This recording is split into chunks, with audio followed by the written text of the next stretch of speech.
by Susan Monarez, who was fired by Mr. Kennedy. Without objection.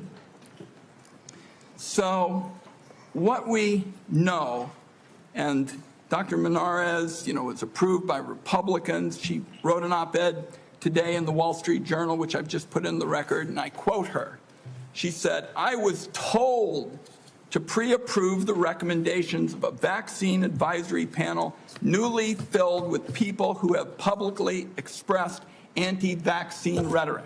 So this is not some liberal philosopher or something. This is the CDC director who tells the Wall Street Journal, which is not exactly interested in progressive, theories and the like, that she was told to pre-approve the recommendations of a vaccine advisory panel filled with people who've publicly expressed anti-vaccine rhetoric. So my first question, Mr. Secretary, is, did you in fact do what Director Monarez said you did, which is tell her to just go along with vaccine recommendations, even if she didn't think such recommendations aligned with scientific evidence? That is no, I did not. That's a yes or no. So you have an opportunity to call her a liar if you say that you didn't do it, but I'd like to see you respond to this. No, I did not say that to her. And I never had a private meeting with her. So there are witnesses to every meeting that we have, and all of those witnesses will say, I never said that. So she's lying today to the American people in the Wall Street Journal? Yes, sir. Okay. Let's talk now about what's coming up, because I've made it clear what I've thought about the 203 days with my colleague, Senator Also Brooks. In 2 weeks, CDC's Advisory Committee on Immunization Practices will meet to make decisions about critical vaccines that protect us against hepatitis B, measles, and more. The committee's got a profound impact on vaccine access, but these aren't ordinary meetings. You've stacked the deck to ensure the panel bends to your views. In June, you fired all 17 committee members who were respected scientists and doctors. You replaced them with non-experts, vaccine skeptics, and conspiracy theorists. As a result, this critical advisory panel has lost scientific credibility. After years, colleagues, we spend so much time not looking at this as Democrats and Republicans, but as good science and scientific credibility. And now the American Academy of Pediatrics has warned that the committee is being politicized at the expense of children's health. American Academy of Pediatrics, you think they're lying too? I think the American Academy of Pediatrics is gravely conflicted. They get, their biggest contributors are the 4 largest vaccine makers.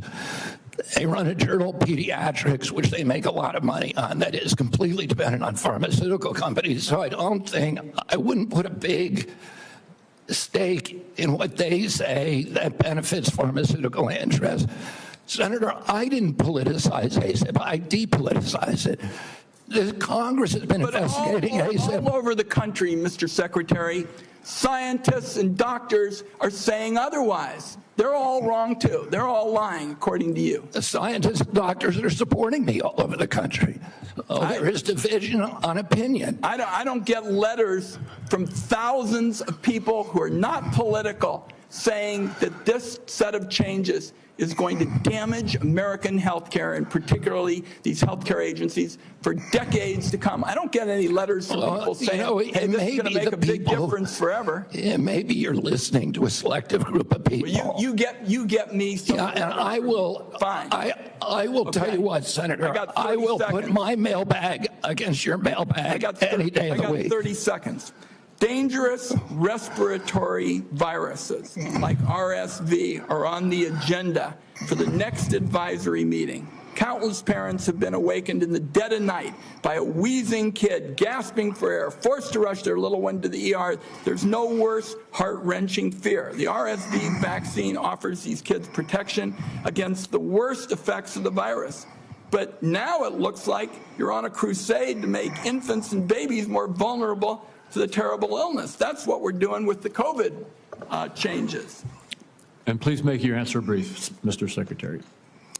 I've said that Position is indefensible. I think it's possible. Congress has been investigating that committee for 23 years because it is pervaded with conflicts of interest. What we did is we got rid of the conflicts of interest and we depoliticized it and put great scientists on it from a very diverse group. Let me close with, very pro-vaccine. Let me close with this because, like Senator Crapo, I'm a few seconds over. I don't think, Mr. Secretary, this is about you and me. This is about kids being pushed in harm's way by reckless and repeated decisions to get scientists and doctors out of the way and allow conspiracy theories to dictate this country's health policy. I don't see any evidence that you have any regrets about anything you've done or plans to change it. And my last comment is, I hope that you will tell the American people how many preventable child deaths are an acceptable sacrifice for enacting an agenda that I think is fundamentally cruel and defies common sense. Thank you, Mr. Chairman. Do I get a reply? Or, Senator, you've sat in that chair for how long? 20, 25 years, while the chronic disease in our children went up to 76%. And you said nothing. You never asked the question why it's happening. Why is this happening?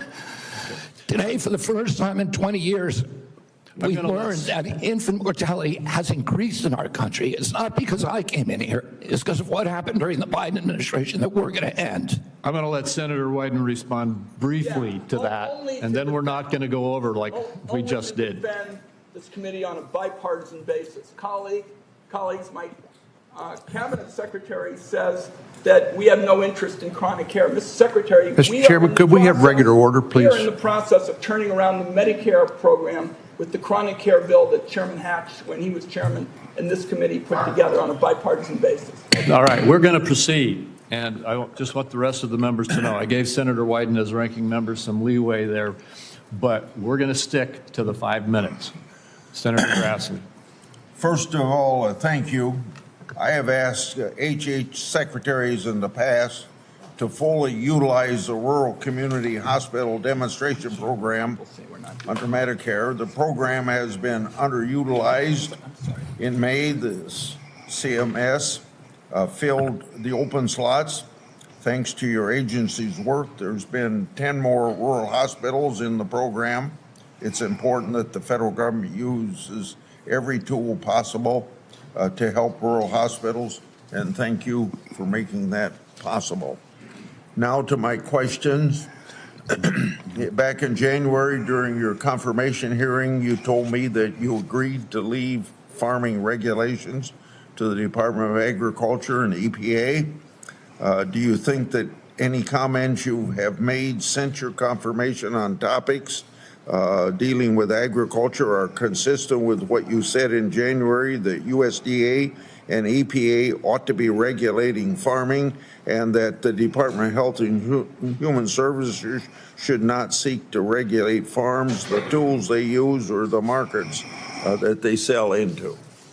Yes, Senator, we are working very, very closely with Brooke Rollins and with the agricultural community. We've met with over 140 farm interests over the past 3 months to incorporate them to make sure that the MAHA agenda is consistent with their agenda. We are producing the best food in America, that we're protecting our soils and our soil microbiome, and that we're protecting all kinds of farmers, including those who want to transition to regenerative agriculture. We're consulting every stakeholder in the farm community in everything that we do. I just raised the question because farmers in my state have been concerned about some of the things you're saying. Senator, I can't hear you. I'm sorry.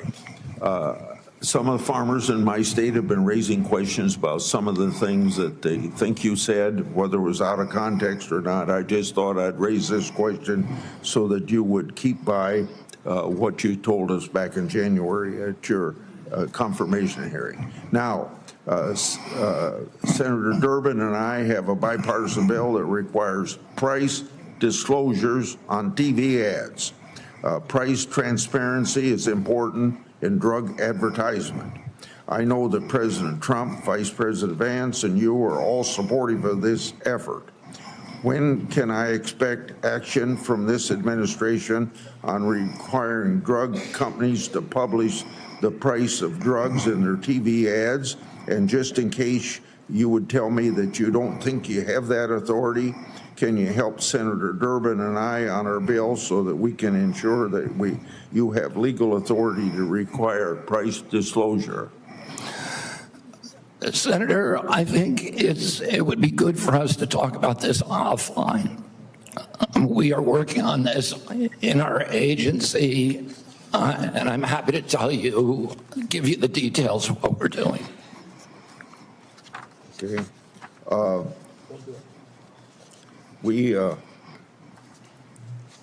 got a question here on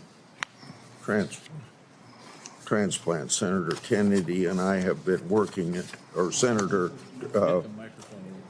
Wyden and I have been working on this.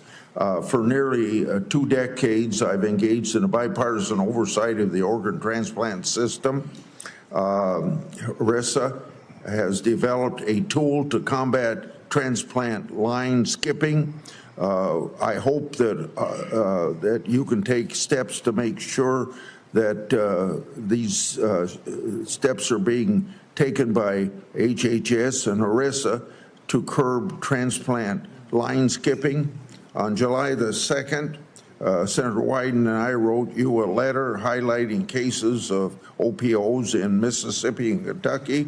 In each of these cases, OPO allegedly tried to harvest organs from patients still showing signs of life. I expect you to take steps from through these organizations to ensure that this doesn't happen again.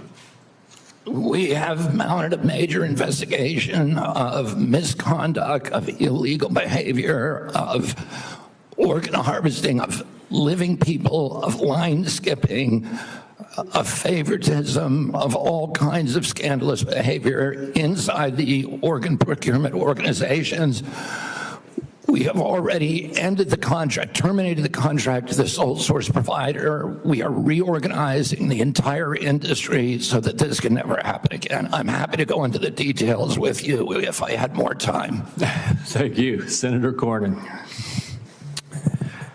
Mr. Secretary, the United States spends approximately 18% of our GDP on health care, and yet by most accounts, we rank roughly 10th in the world in terms of a health care outcome.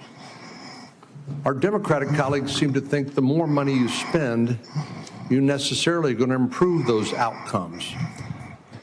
But at the same time, we have the 2 major drivers of our national debt, Social Security and Medicare, while we spend more money on interest on the national debt than we do on defense of the nation, which is an unsustainable trajectory.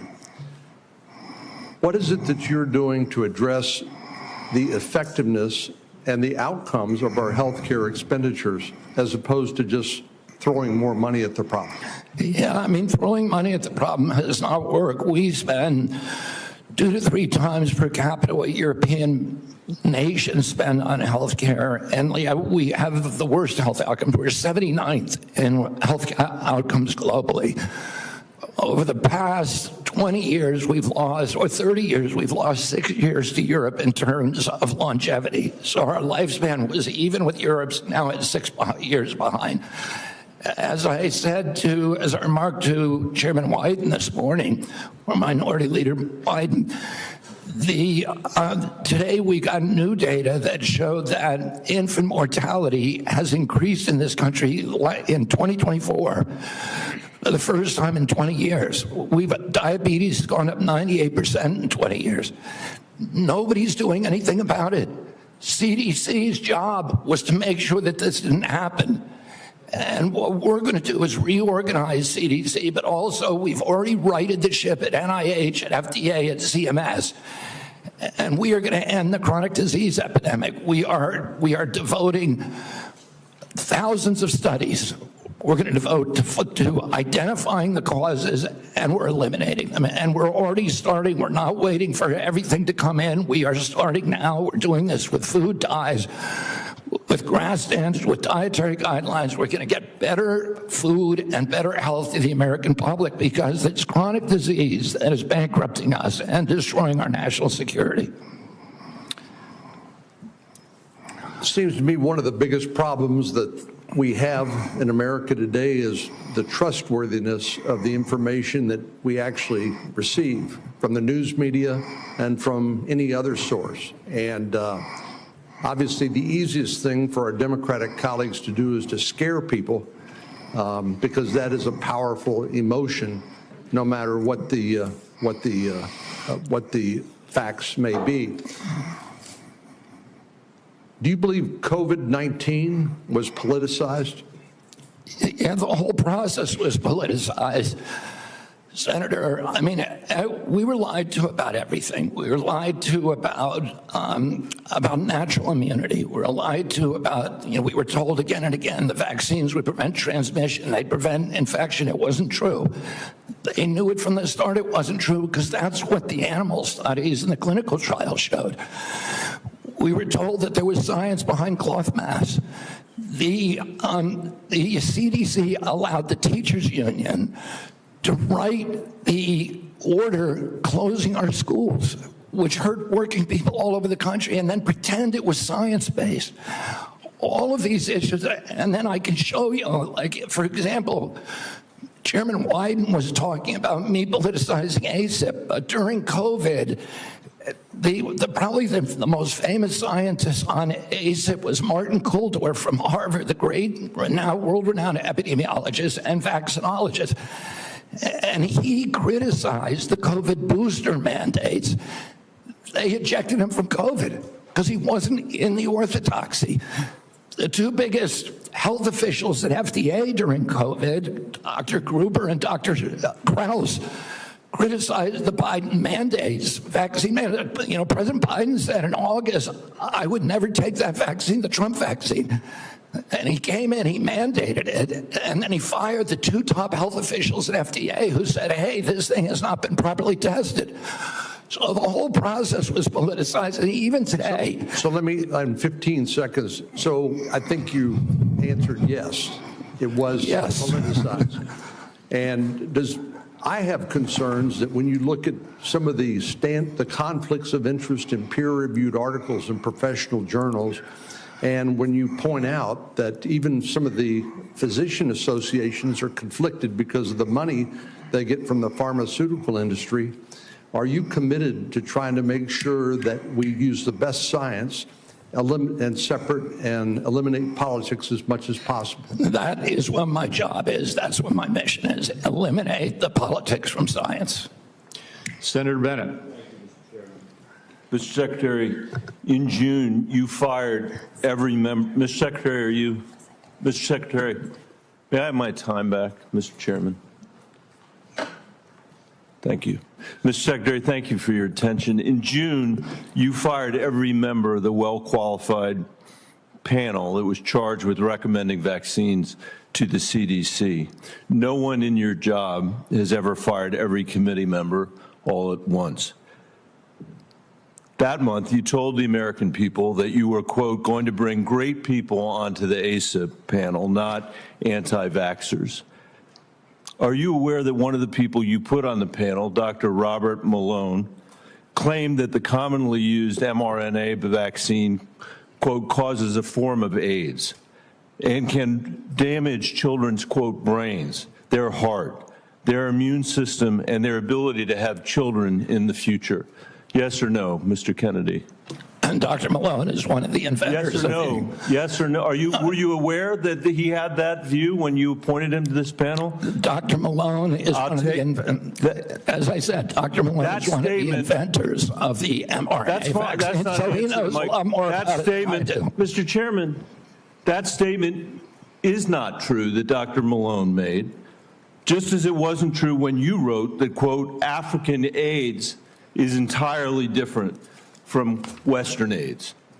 Are you aware that another one of these new members, Dr. Levy wrote that, quote, evidence is mounting and indisputable that mRNA vaccines cause serious harm, including death, especially among young people? Yes or no? Are you aware that he said that? I wasn't aware he said it, but I think I agree with it. You agree with it? It's not true. It wasn't true when he said it, and it's not true when you said it. Secretary Kennedy, later this month, your new panel will meet to consider changing vaccine recommendations for American children. In addition to the COVID-19 vaccines, they are set to review recommendations for the hepatitis B vaccine, for measles, for mumps, for rubella and varicella vaccine, and the RSV vaccine. These are common back-to-school vaccinations for children all over the industrialized world. If you change that, you owe parents in Colorado and across the country the benefit of some transparency, I think. If your panel recommends changing the vaccine schedule for children, do you anticipate that fewer children will receive these common vaccinations, yes or no? What I would say, Senator, the obvious answer is yes. Should parents and schools of Colorado be prepared for more measles outbreaks as a result of that, Mr. Secretary?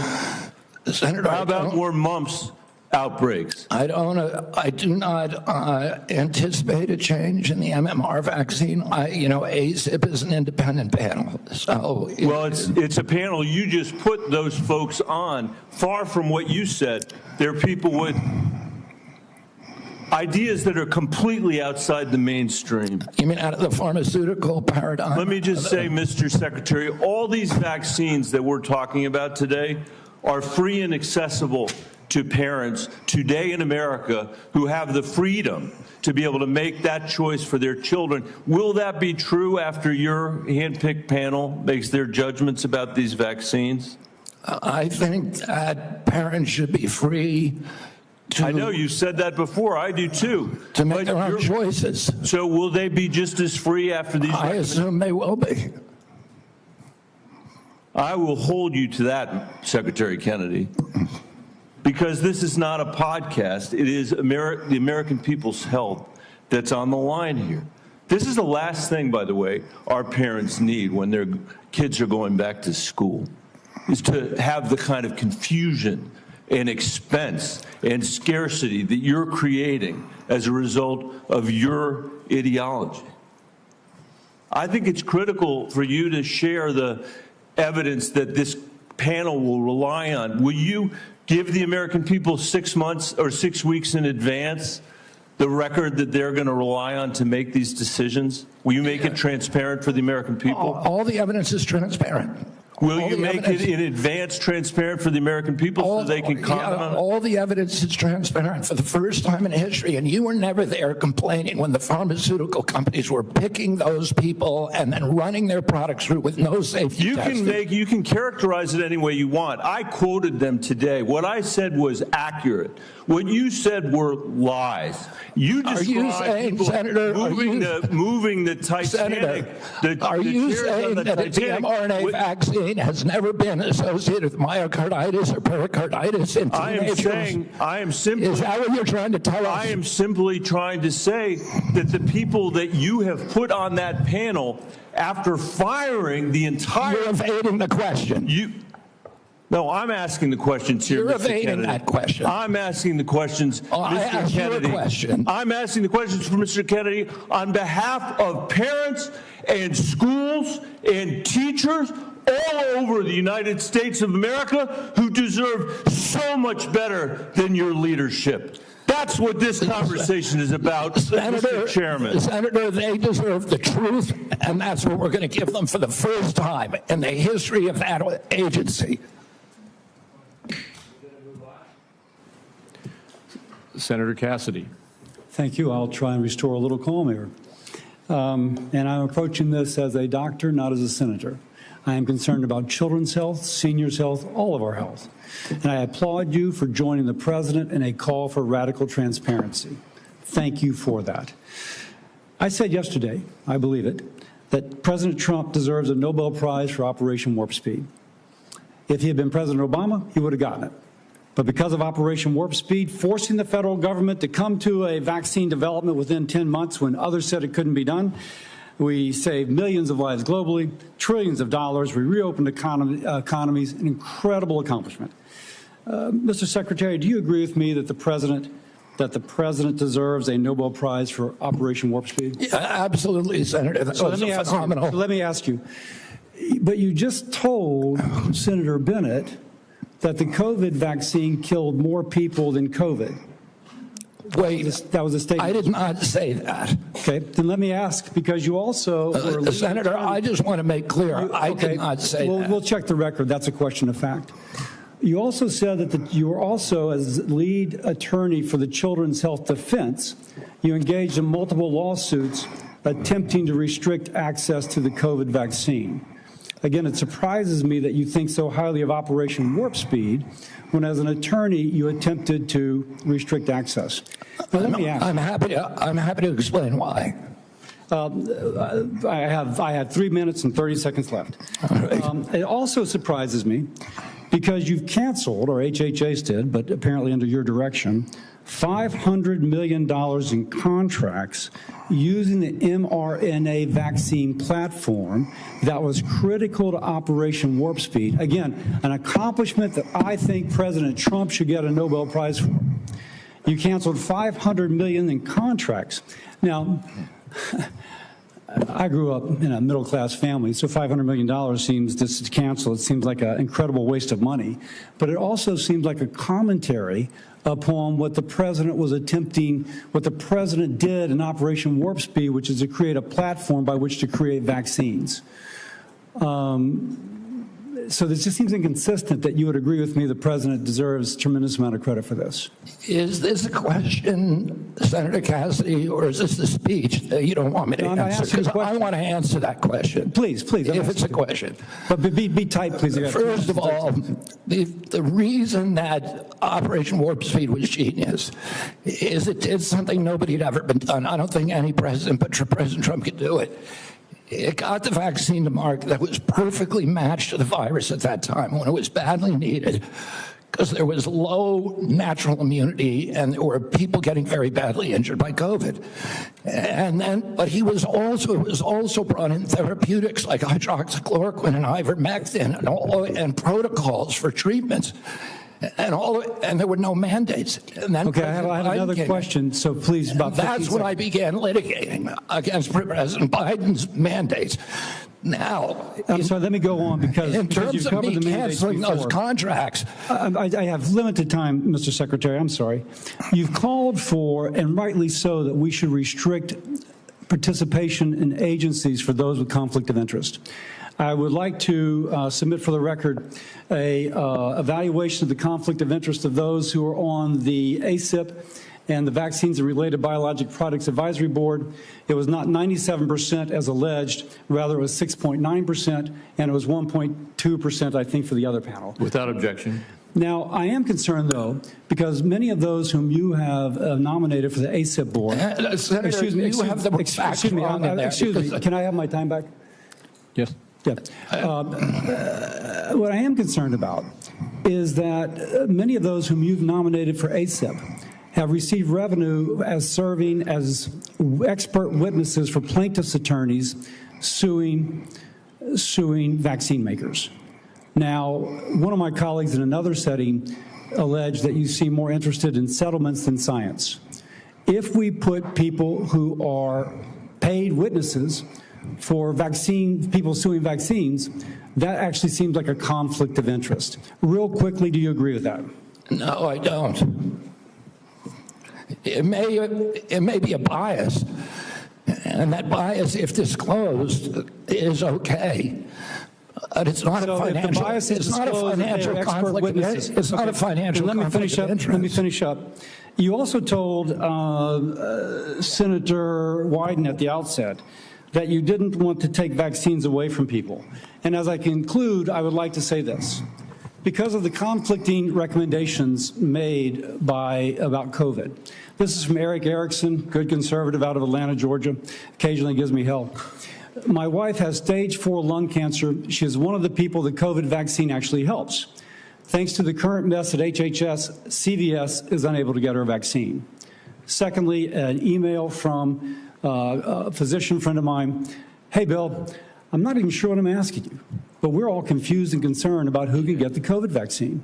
We are having our attorney try and render an opinion, but there's no firm guidance and concern about liability if vaccines are given to a patient who requests it but not on the current CDC list. Pharmacists are requiring a prescription now even for patients over 65, creating a huge headache. I submit these for the record. Without objection. I would say effectively we're denying people vaccine. Senator Cantwell. You're wrong. Thank you, Mr. Chairman. Following up on that same line as Senator Cassidy, because that's exactly, I represent one of the most science-based states in the country. That is percentage of scientists per capita. And at your confirmation hearing, we asked about this, whether you would follow science. You've made a statement here today in your testimony that you would follow science, and yet you're not following science, and that's what Senator Cassidy's question was. It's a simple yes or no answer. Do you think the president deserves to get a prize for warp speed in the mRNA technology that saved so many lives? And you won't answer that question. I answered it. No, you're saying that there are problems with what was interpreted. You could say yes. Do you say yes? I said the president also deserves a Nobel Prize, but our mRNA vaccines that we're working on, the ones that we canceled, which are for upper respiratory infections alone, you canceled $500 million of research because the mRNA technology is about continuing the research to be ready for the next flu, influenza, the next pandemic, and you have to do the research. I'm happy to have a detailed discussion with you about it. You're so wrong on your facts. You're interrupting me, and sir, you're a charlatan. That's what you are. You're the ones who conflate chronic disease with the need for vaccines. The history on vaccines is very clear. This is the 20th century. That's how many people had vaccines and had illnesses. This is the 21st century. This is the decrease, 99% down to 100%. This is what was delivered with vaccines, and you don't want to support that. You don't want to support that evidence. So yes, the governors of the West, Washington, Oregon, and California, will take up the efficacy of science. Yes, the University of Washington will deliver the science that America will depend on, because you don't want to depend on it. And his own Surgeon General of the Trump administration said over 2 million lives were saved because of the mRNA technology, and you don't want to continue that.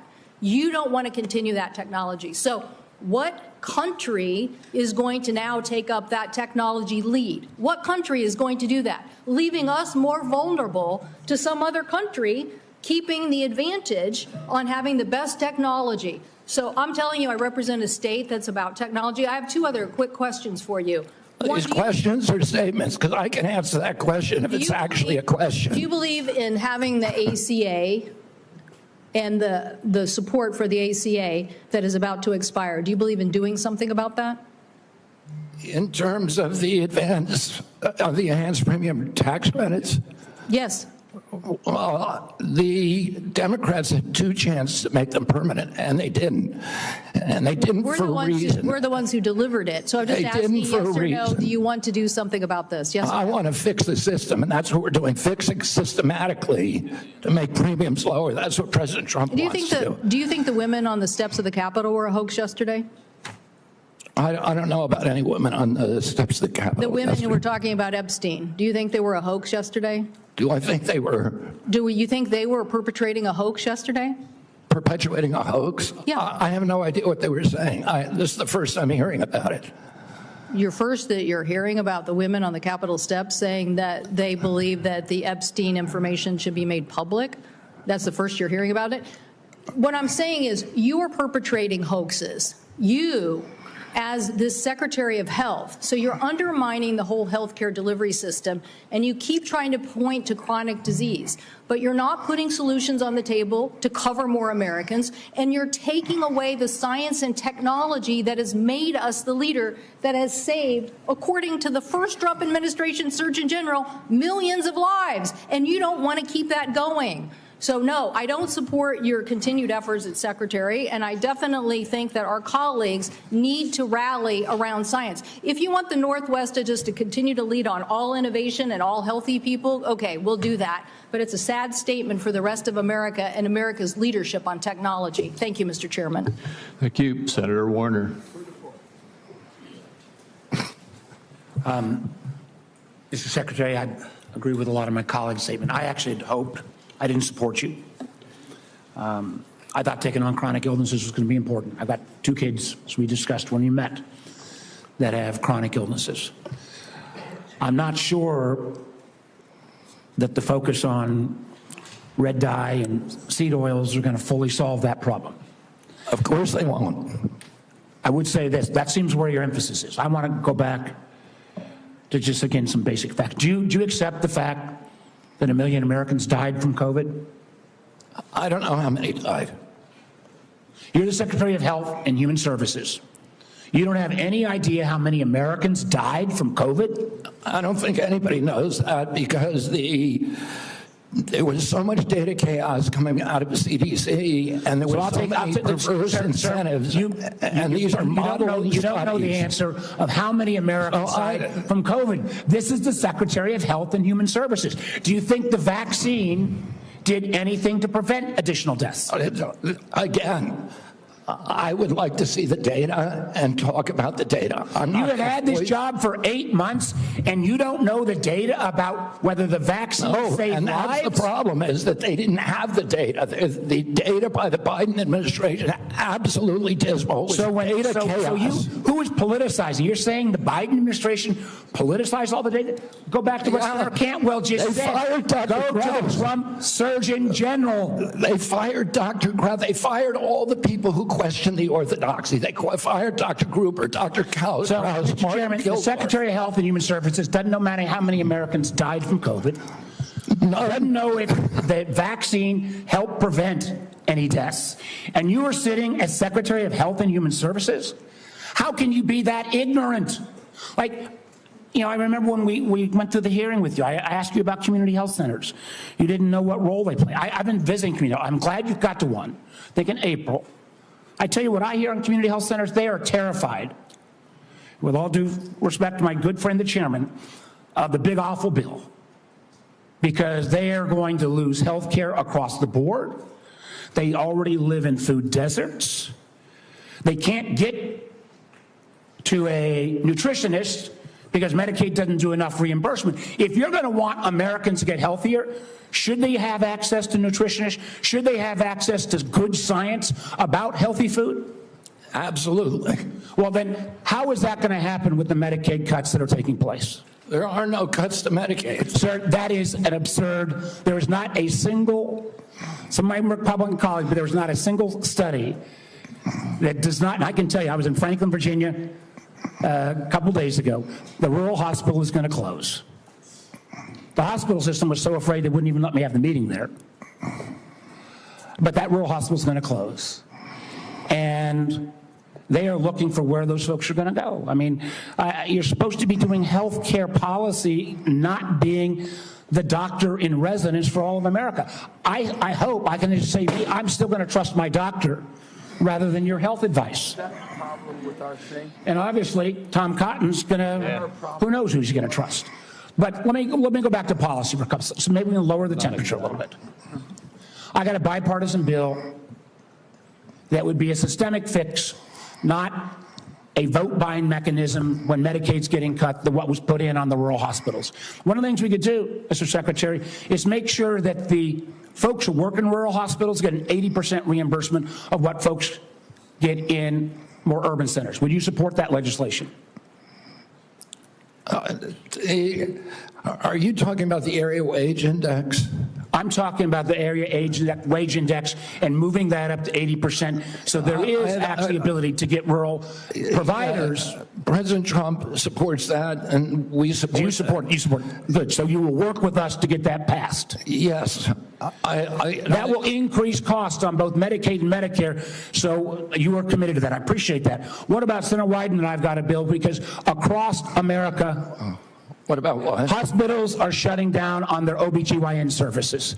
Try to have a baby. I don't know about in all of my other friend states, but in Southside Virginia, you can't find a hospital. Will you work with us to make sure that before OBGYN services are taken out of a rural hospital, there has to be a process and procedure?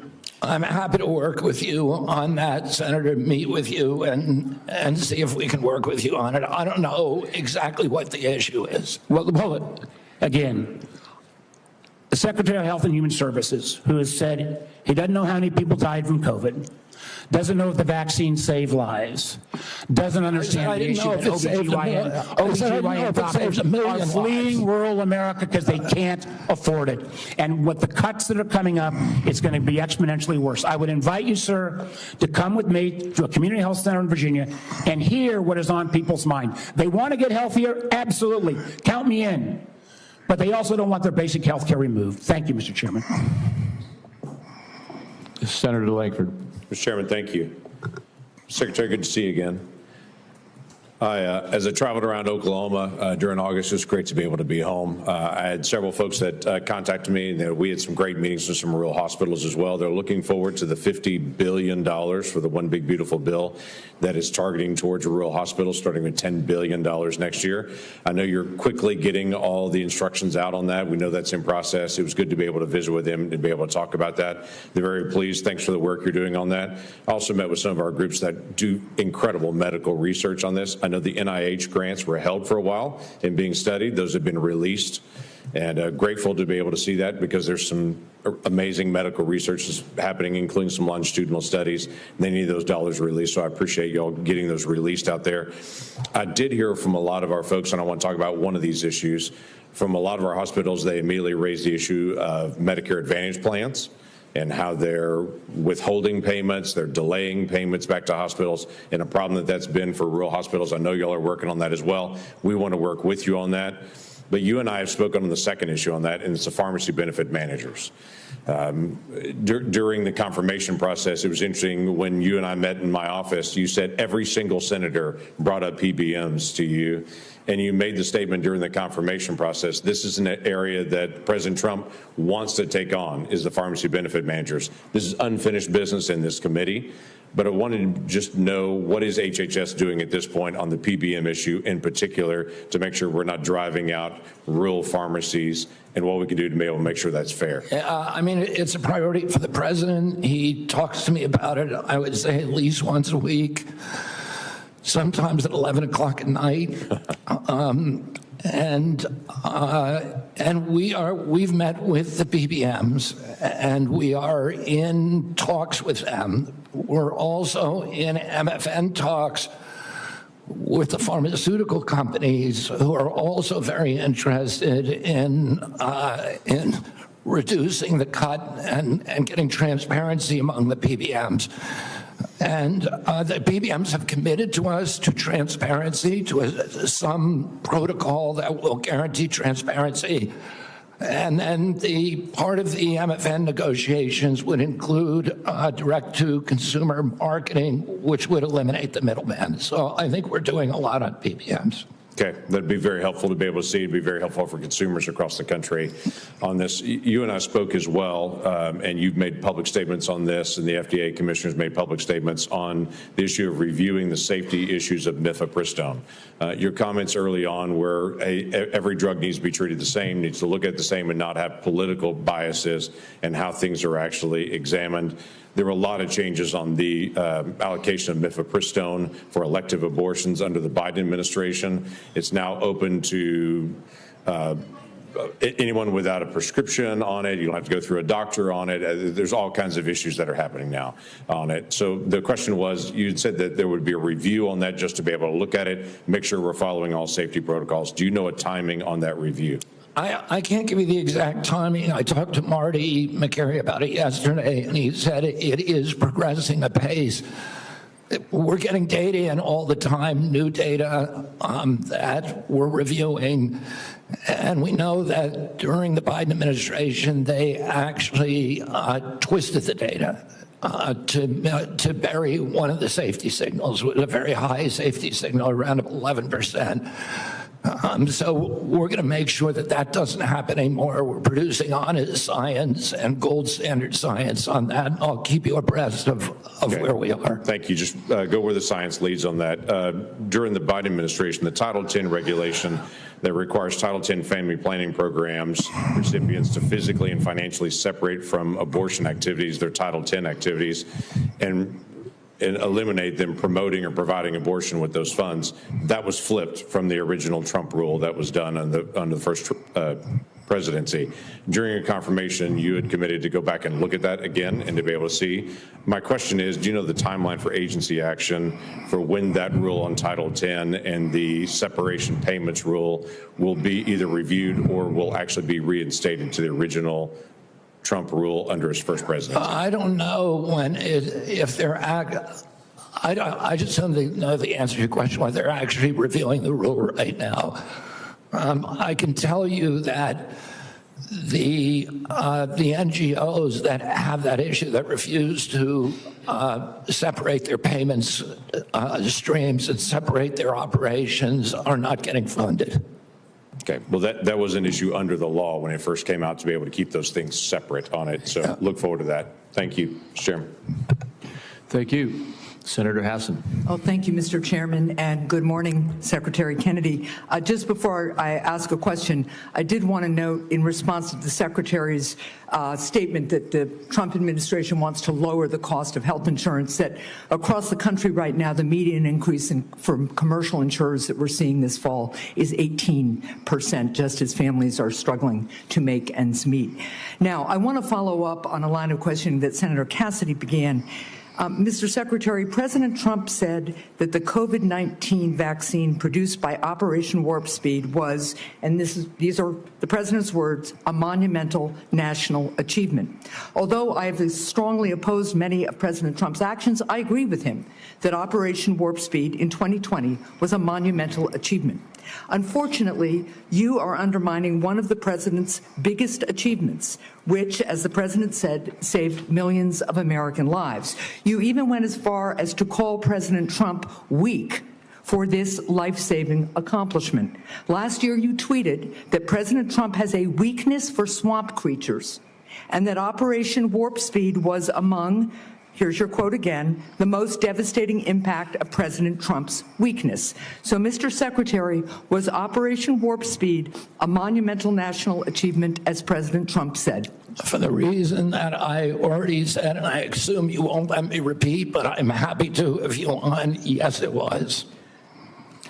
Good. Assuming it is a monumental achievement, you've said it was, is it true that, as President Trump has said, he saved millions of American lives with the COVID-19 vaccine? Because you've just expressed great confusion about that to Senator Warner. The only confusion I expressed is exactly how many lives were saved. I don't think anybody knows that because of the data chaos. So multiple studies have shown that the vaccine reduced infections and severe diseases and saved at least 3 million lives in the United States and millions more abroad in the first 2 years of the pandemic. It's possible those are modeling studies. I will also note, just as you've been talking about data and concern about it, the process for COVID vaccine approval was public, it was live streamed, and it was out in the open. Manufacturers and experts have publicly submitted data analysis, and when the FDA has asked for more, they've submitted more. They've done that for years, and the evidence is clear and supports what President Trump has said. The vaccine works, and it has saved millions of lives. Your own process, on the other hand, has not been transparent. You repeatedly choose to ignore data because it doesn't match your preconceived notions and lies. So you have said that the vaccine did save lives. You've said it was a monumental achievement. And given that, if you agree with President Trump that the vaccine saved millions of lives, why have you acted behind closed doors to overrule scientists and limit the freedom of parents to choose the COVID vaccine for their children? Why have you done that?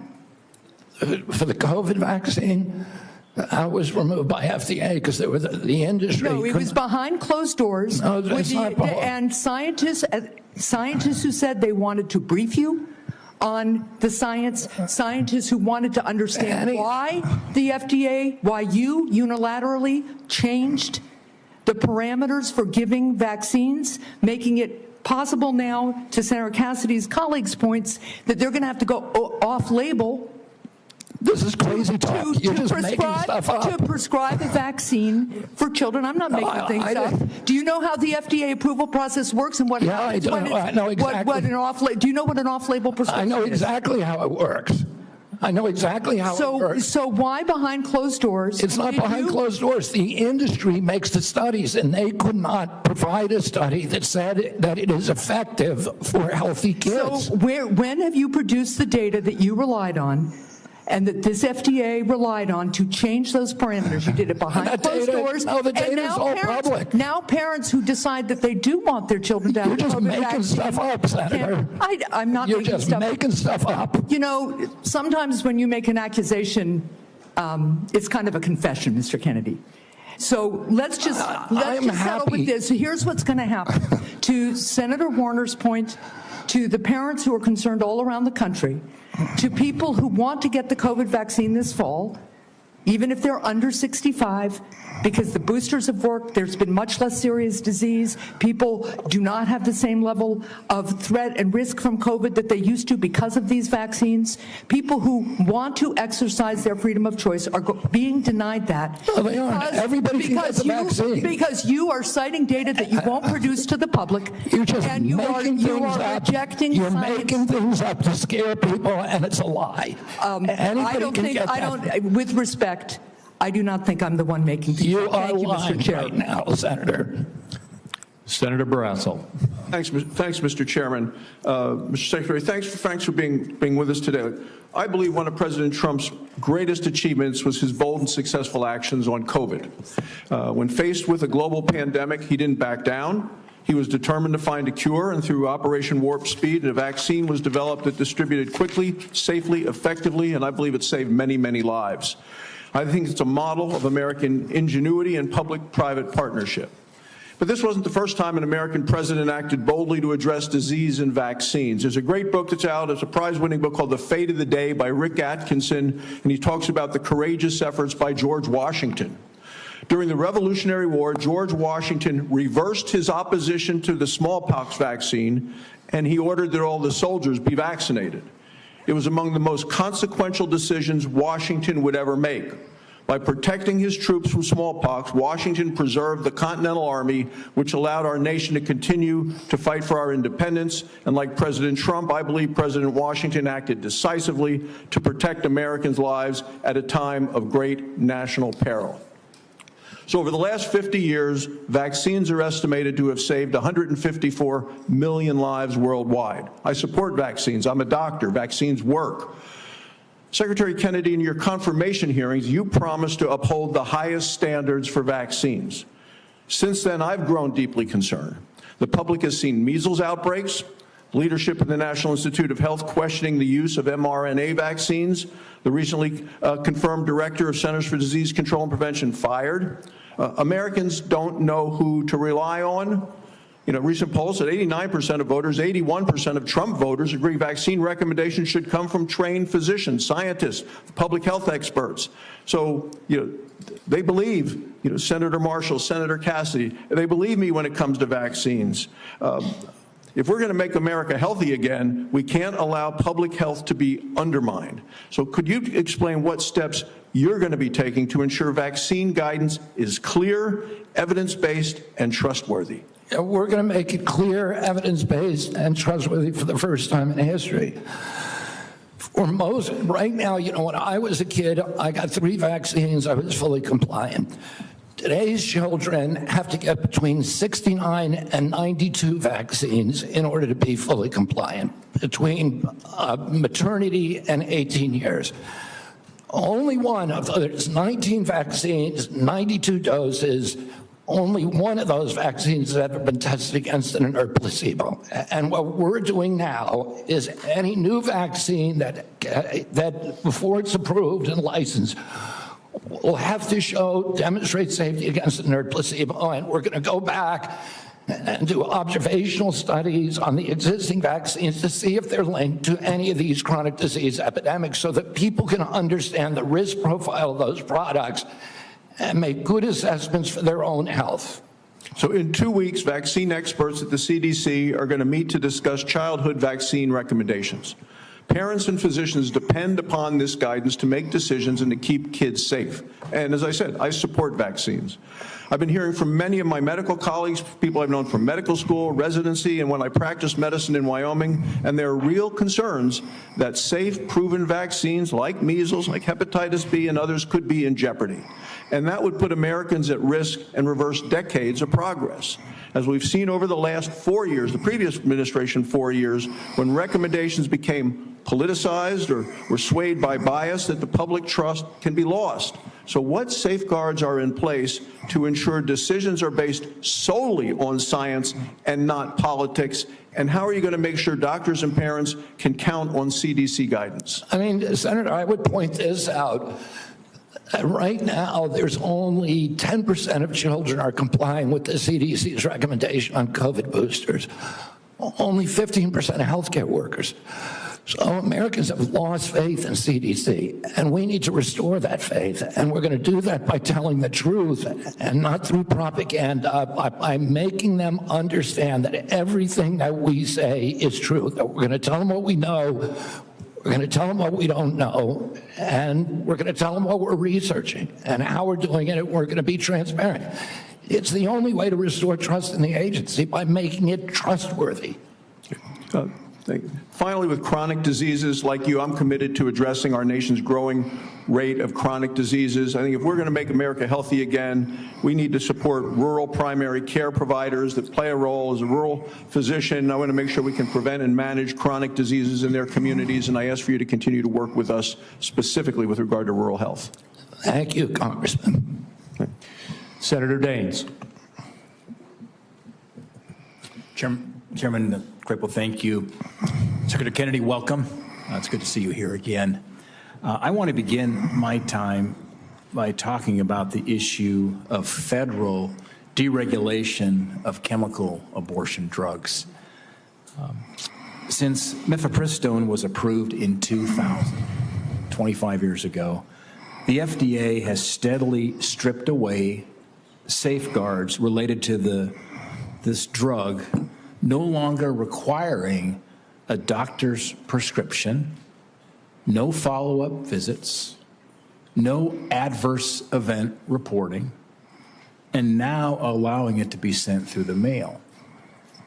Earlier this year, there was a new study that analyzed 865,000 real-world insurance claims, and it found that nearly 11% of women experienced a serious adverse event within 45 days of taking mifepristone. To put that in perspective, that is 22 times higher than the FDA's long-standing estimate of less than 0.5%. While these findings alone are shocking, my conversations with those in the medical profession, credible medical professionals, lead me to believe that even this study may indeed underrepresent the scale of the problem. For years, we've heard the misleading and frankly very harmful lie that's being sold to women that this drug is, and I quote, safe as Tylenol. These lies sadly have real-world consequences. Just last year, 2 women died as a result of taking chemical abortion pills because they were able to access them without appropriate medical oversight. And by the way, that's all allowed by the FDA.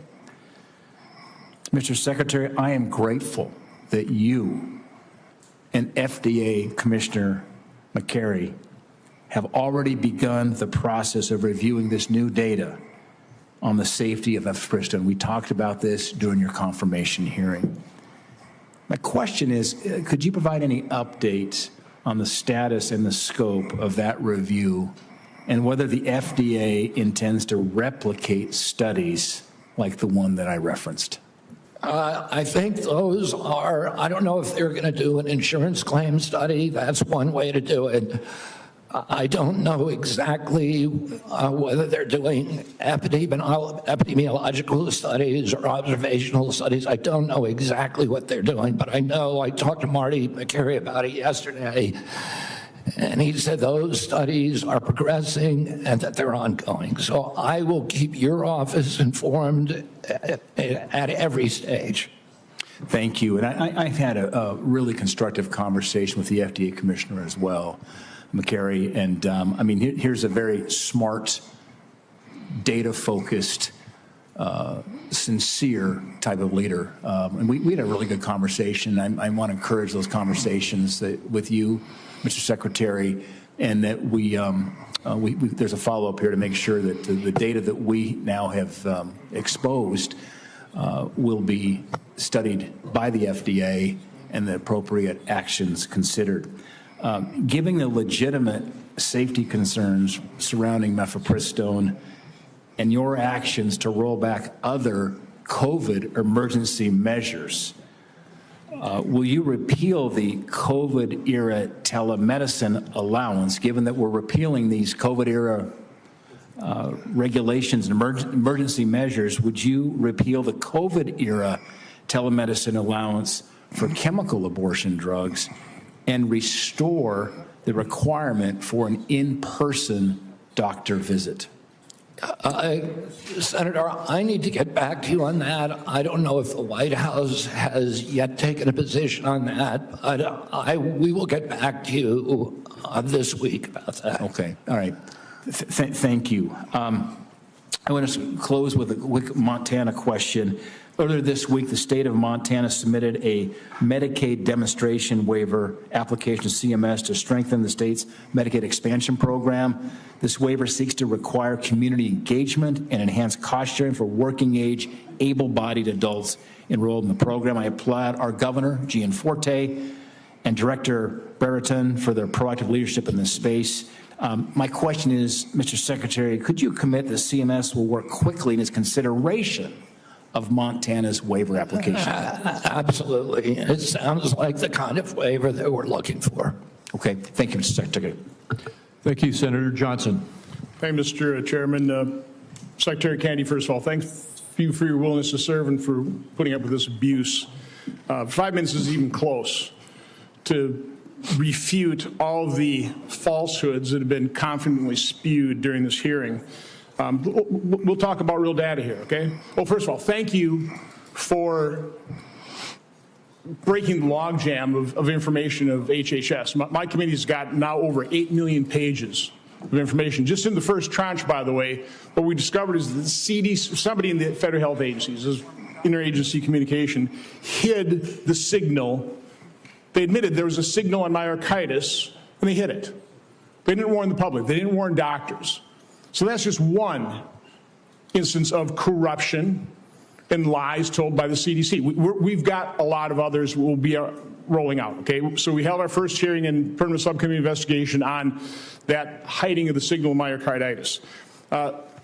We've heard a lot of studies, okay? As I've looked into science, it's been thoroughly corrupted.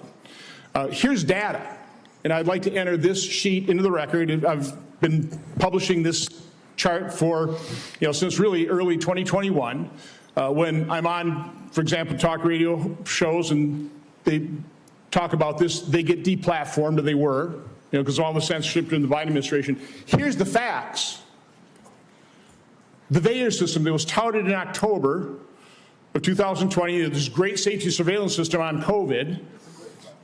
A few months later, when they didn't like the results, they started denigrating their own system. But VAERS shows that there have been 38,742 deaths reported on VAERS worldwide associated with the COVID vaccine. 38,742.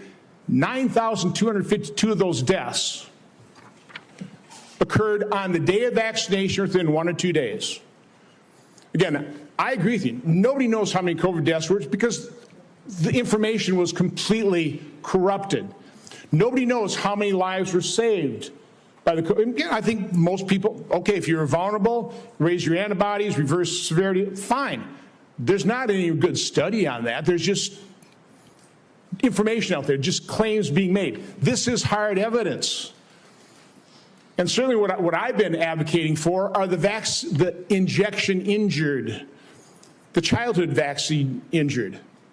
We're going to be holding a hearing next Tuesday on a study done by a high integrity healthcare facility that shows, that actually looked at vaccinated versus unvaccinated, very high quality study.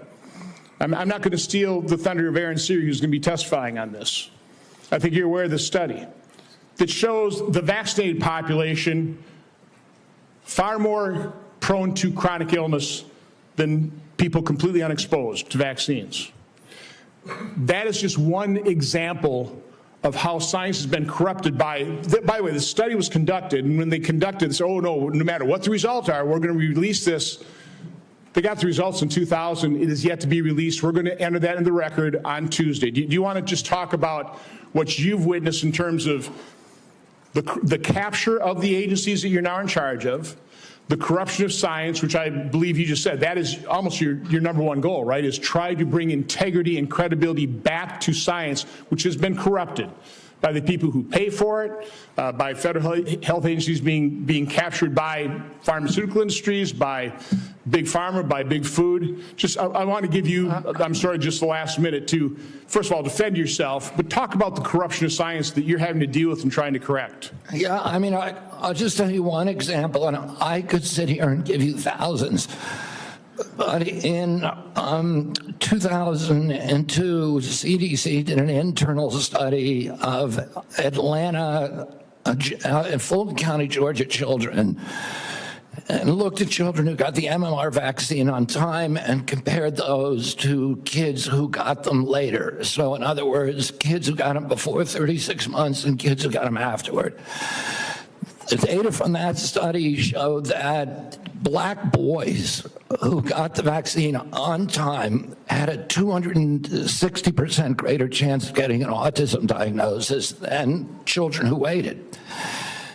The chief scientist on that, Dr. William Thompson, the senior vaccine safety scientist at CDC, was ordered to come into a room with 4 other co-authors by his boss, Frank DiStefano, who's the head of the immunization safety branch, and ordered to destroy that data. And then they published it without that fact. So you know that story, I know that story, and you know of hundreds of stories like that. It happens all the time. We are being lied to by these agencies, and we're going to change that right now. The letter I received from the Oshkosh business, it would be out of business because of the 50 employee mandate. It's going to be out of business. I just want to enter that in the record as well. Without objection. The committee will take a 5-minute quick break here just to allow just a moment of reset here, and then we'll start right back up again in about 5 minutes.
Thank you to everyone. Committee is returning back from recess on this. Senator Whitehouse is recognized for questions. Thank you, Chairman. Mr. Secretary, I want to talk to you about Rhode Island. When you were last sitting there, here's what I said to you. I want to read it back to you because I want it to sink in. CMS has for years maintained a reimbursement system that the bureaucracy could never explain, never justify, that persistently pays Rhode Island providers less than neighboring Massachusetts and Connecticut providers, a difference of 23 and 26% in our regional healthcare market. Rhode Island's healthcare system is bleeding out because we aren't paid what neighboring hospitals and doctors are paid. And the one act that CMS took on this issue years ago was to make it worse. I raised that with you then. I've raised it since with Dr. Oz. I've raised it with CMMI Director Sutton. I would like to get action from CMS on that. One partial avenue of relief for Rhode Island is the AHEAD program. Rhode Island is a willing voluntary participant in the AHEAD program. Coming behind Rhode Island is Connecticut. What remains to be seen is whether the payment rates agreed to for Rhode Island will suffer the same discriminatory discount with respect to the AHEAD rates for Connecticut as Connecticut comes through. I've been able to get no assurances from CMS that they care one whit about this payment differential or that they see AHEAD as a means of resolving this injustice. Mr. Kennedy, our healthcare system is teetering as a result of this. This is not a casual matter, and I would really like to see you and Dr. Oz and Mr. Dutton put your attention onto this Rhode Island problem. There is no conceivable justification for paying a hospital in Fall River 23% more than Rhode Island Hospital when Rhode Island Hospital provides more and better services, as recognized by the Secret Service, which will take an injured president from Martha's Vineyard to the Rhode Island Hospital Trauma Center, flying right over St. Anne's Hospital in Fall River, yet Fall River gets paid more. It makes no sense, and it has to be resolved. The other problem that I mentioned to you is that I'm now in my 4th round of CMMI directors. It's bloody Groundhog Day, trying to get something done about how end-of-life patients are treated. I'm offering Rhode Island as a willing example of how we can do it better.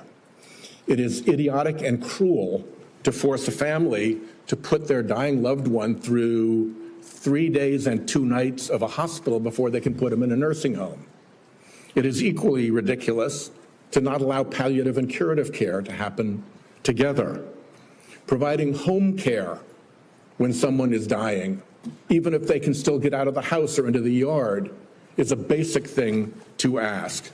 And to have respite care be that somebody comes to the house instead of taking a dying family member to a hospital, that's not even respite. Every single one, Mr. Kennedy, of these waivers has been granted in the past by CMMS and other circumstances. All I want is for somebody to come and work out how we do this in Rhode Island. What is our patient base that we'll do this in, how we put the waivers together. To quote your CMS director, Mr.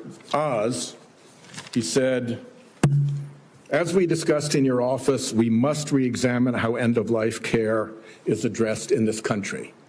I'm offering Rhode Island as an example of how to make it better. I hope you will concede that right now it is not good. So Senator, I need you to respond to me. You guys know where to find me. I'm up in the Hart Building.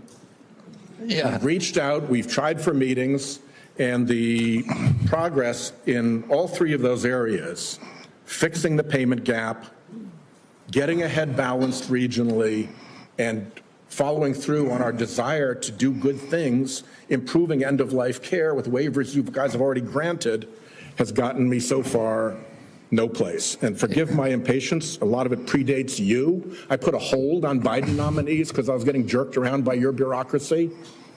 I'd like it to end and get some progress. Yeah, you know, Senator, you raised this during my confirmation hearing, and I said to you then, and you were very civil. You raised something that makes a lot of sense to the extent that we have the power to fix it at CMS. I'd like to do it. We've had the same kind of complaints from Vermont.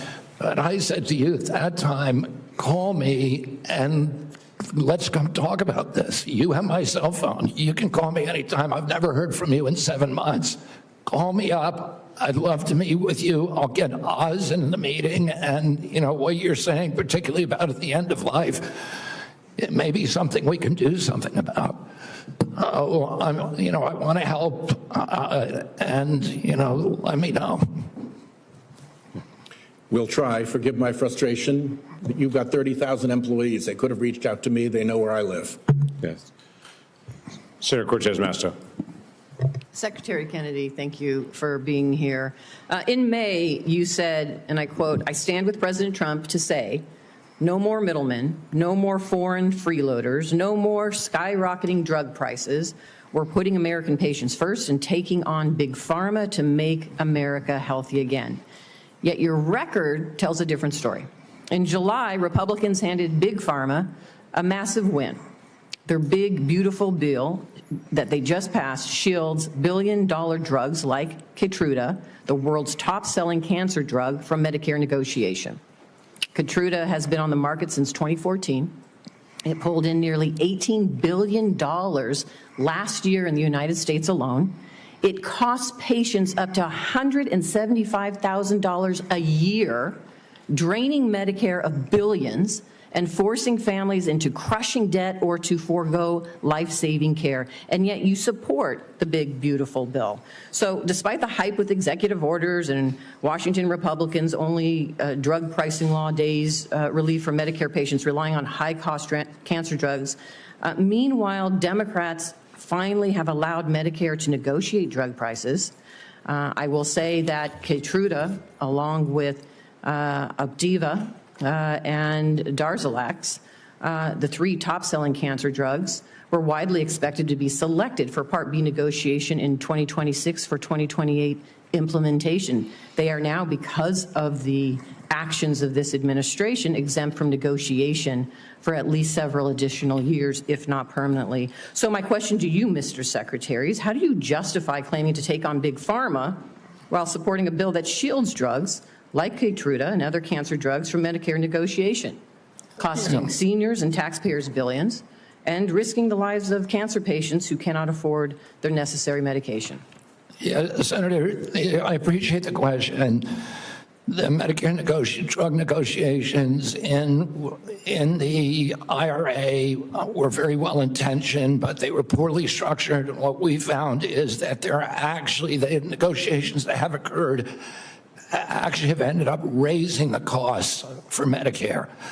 We are right now in negotiations. The CBO has not agreed to that. The CBO doesn't say that. It's just the opposite. So you're saying the CBO and independent agencies that validate the costs are wrong? Well, that is CMS data. Okay, so let's just focus on the cancer drugs. Why aren't we negotiating those and bringing those down for families? Why does the bill exempt those? It's part of the MFN negotiations. I'm not sure that provision in the bill, of the one beautiful bill, but You're not sure of the provision, the negotiation provision, and how exempted for Keytruda? Drugs? Your agency is responsible for that negotiation, and you don't know about it? I know that we're negotiating in the MFN Let me ask negotiations. you this, Mr. Secretary. Let me ask you another question. How much are Medicare Part D enrollees expected to pay for prescription drug coverage next year?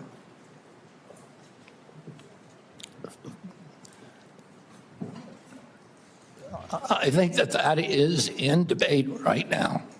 Let me tell you. Are you talking about the rate? They are going to pay $15 more than last year, up to $50 a month. Now, let me have a question for you on Part B. How much are Medicare Part B premiums expected to increase next year? I don't know. I talked to So Dr. Oz that about is it about, yesterday. I think it's they're supposed to increase about 16%. 11.6% or $21.50 more each month. And again, last time you were before me, you couldn't answer the questions of the very agency and the authority that you have to address these issues. You know, next year, seniors and families are facing higher health care costs across the board. 23 million people on Medicare with a standalone Part D drug plan could see their premiums rise to $50 a month, up from $35, because the Trump administration is cutting the federal subsidy that has been keeping costs down. Part B premiums will jump 11.6% to $206 a month in 2026, one of the largest single-year increases in decades. And so for an administration that claims it is lowering costs, my question to you is, what are you going to do to keep costs down for seniors? I mean, I'm already doing what I'm already keeping costs down. What are you doing to keep costs down for seniors, knowing that these costs are going to be increasing? I mean, the program integrity bill, that is the first action that I did when I got in. It's one of the earliest actions in history of a complex regulation by an HHS secretary. A Congressional Budget Office has said that that's brought premiums down by 5%. That is the Congressional Budget Office, which does not like to acknowledge anything that we do. And does that impact seniors? Excuse me? Does that impact seniors? And I know my time is running out. Does that impact seniors? What you just talked about, you're lowering costs. I'm asking you specifically. We're lowering about helping costs. Seniors. Does it impact seniors? Does it impact? Come on. Let me just stop here. I didn't My hear time is what running you out, said. so I appreciate the chairman's indulgence here. My concern is you can't answer the questions. The very agency has oversight over these issues and controls the levers to lower costs for seniors. And you can't answer that simple question. I didn't hear your question. Okay, let's go. We'll just proceed. And Senator Tillis has yielded his position to Senator Blackburn, so And she'll take it. thank you, Mr. Chairman, and Mr. Secretary, thank you for joining us today. I appreciate the comments you've made about the Rural Health Transformation Program. That is something many of us worked on, and we were pleased to push that out of this committee, and I know Dr. Oz is moving forward with implementing that. I appreciate your comments to Senator Warner on the area wage index. He and I have worked on fixing that, and we appreciate your attention. I am delighted to know that you're going to end the revolving door and the conflicts of interest. I have found it so unseemly that people who work with a pharmaceutical or with a big food company then go back over into CDC or NIH or FDA, and then they're signing off on regulation for their former employer and many times their future employer. So we appreciate that. Senator Langford went to you on the PBMs, and as you are aware, my PBM Act that Senator Wyden worked with me on, that made it out of this committee last cycle. And making certain that we keep these rural pharmacies open, making certain that PBMs do not profit above what is their standard service fee, and that they have to disclose all their pricing. That is going to be an imperative. So will you work with us to get that PBM legislation across the finish line and to the president's desk? Yes, Senator, absolutely. Thank you. Interoperability is something that you have announced, a new interoperability framework to better align data sharing principles. And this is important to digital health. And as you're aware, when we passed 21st Century Cures in 2018, the Software Act and that health IT definition is something that I worked tirelessly on to get implemented. So what I want to hear from you is, how does CMS plan to align this new framework with the existing federal framework, and how are we going to be able to move forward with one national policy on interoperability?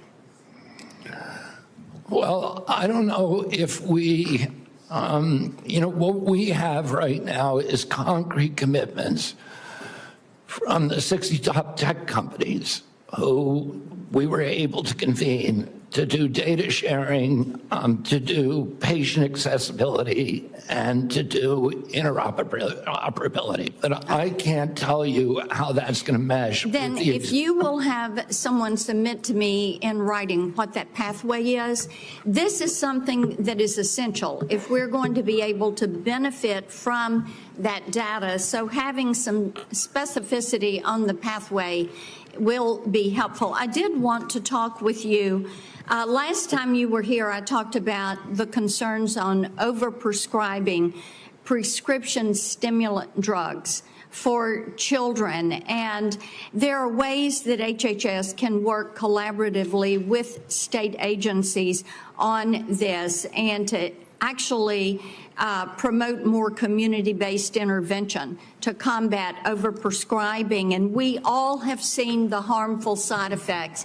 And there's a lot of reporting out there on this and tremendous concern for grandmamas like me who see children and friends of our grandchildren who suffer with this. So I know your team is working on solutions, so you're going to have your Make Our Children Healthy Again strategy that you're going to release. But talk for a moment. We've got 30 seconds left. Talk for a moment on how you can better arm parents with information on the harmful side effects of overprescribing these stimulant drugs.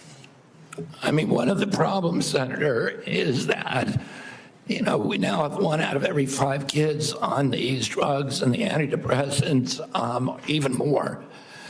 And we know very little about the long-term impacts because NIH and CDC have been asleep at the wheel. Right now, we are doing those studies. We're doing extensive studies so that we can warn parents and so that we can force the companies to put labels on their products. And, we'll do whatever we can to show that, just to get data out to the public. That's really what our function is. And to show what the long-term impact of some of these drugs is. Are we actually preventing suicide or are we creating more suicide? And that's something that we don't know the answer to, which is, how did these drugs become so common in our society without us even knowing the answer to those questions? That is malpractice at these agencies, and that is the malpractice that I am going to fix. Thank you. Thank you. Senator Warren.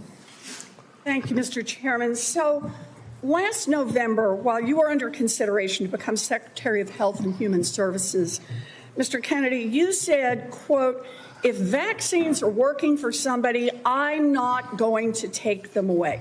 No exceptions, no ifs, ands, or buts. You would not take away vaccines from anyone who wanted them. Then last week, you announced that the COVID-19 vaccine is no longer approved for healthy people under the age of 65. In announcing the change, you said the vaccine will be available for anyone who wants it. Now, obviously, both things cannot be true at the same moment. So let's clear this up right now, Secretary Kennedy. Will you tell America that all adults and all children over 6 months of age are eligible to get a COVID booster at their local pharmacy today? Anybody can get the booster. I'm sorry? Anybody can get it, Senator. Anybody. So you're saying that is now the official rule of HHS. Anybody is eligible to get a booster by just walking into the pharmacy. It's not recommended for healthy people. No. If you don't recommend, then the consequence of that in many states is that you can't walk into a pharmacy and get one. It means insurance companies don't have to cover the $200 or so cost. As Senator Dr. Cassidy said, you are effectively denying people vaccines. We're not going to recommend a product for which there's no clinical data for that indication. Is that what I should be doing? What you should be doing is honoring your promise that you made when you were looking to get confirmed in this job. You're going like this. And that is, you promised that you would not take away vaccines from anyone who wanted them.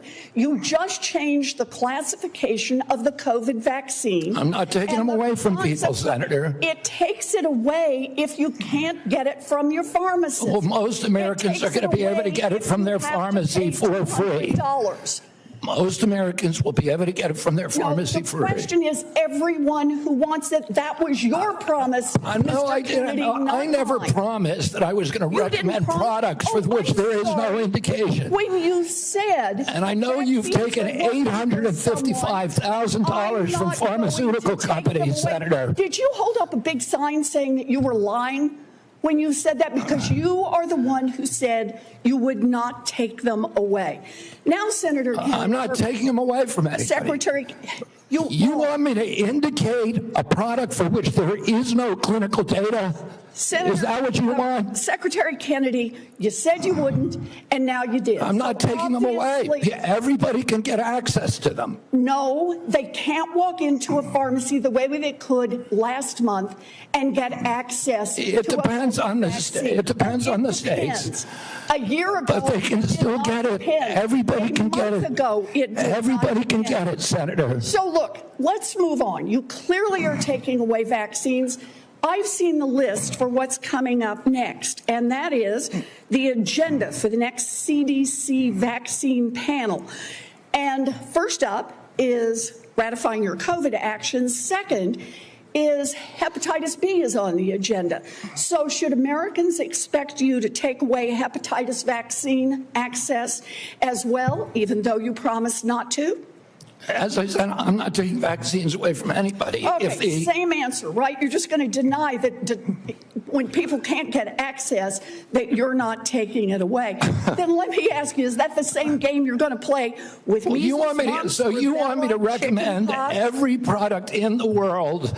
No, so that without any clinical trial data. Through on your promises. Yeah, my promise was to give. A month ago, we could get COVID vaccines by just walking. You can still get COVID vaccines, Senator. You are taking that away. No, you are still. You can still get the COVID vaccines, and Medicare will still pay for them, and Medicaid will still pay for them. Tell the head of the CDC that if she refused to sign off on your changes to the childhood vaccine schedule, that she had to resign.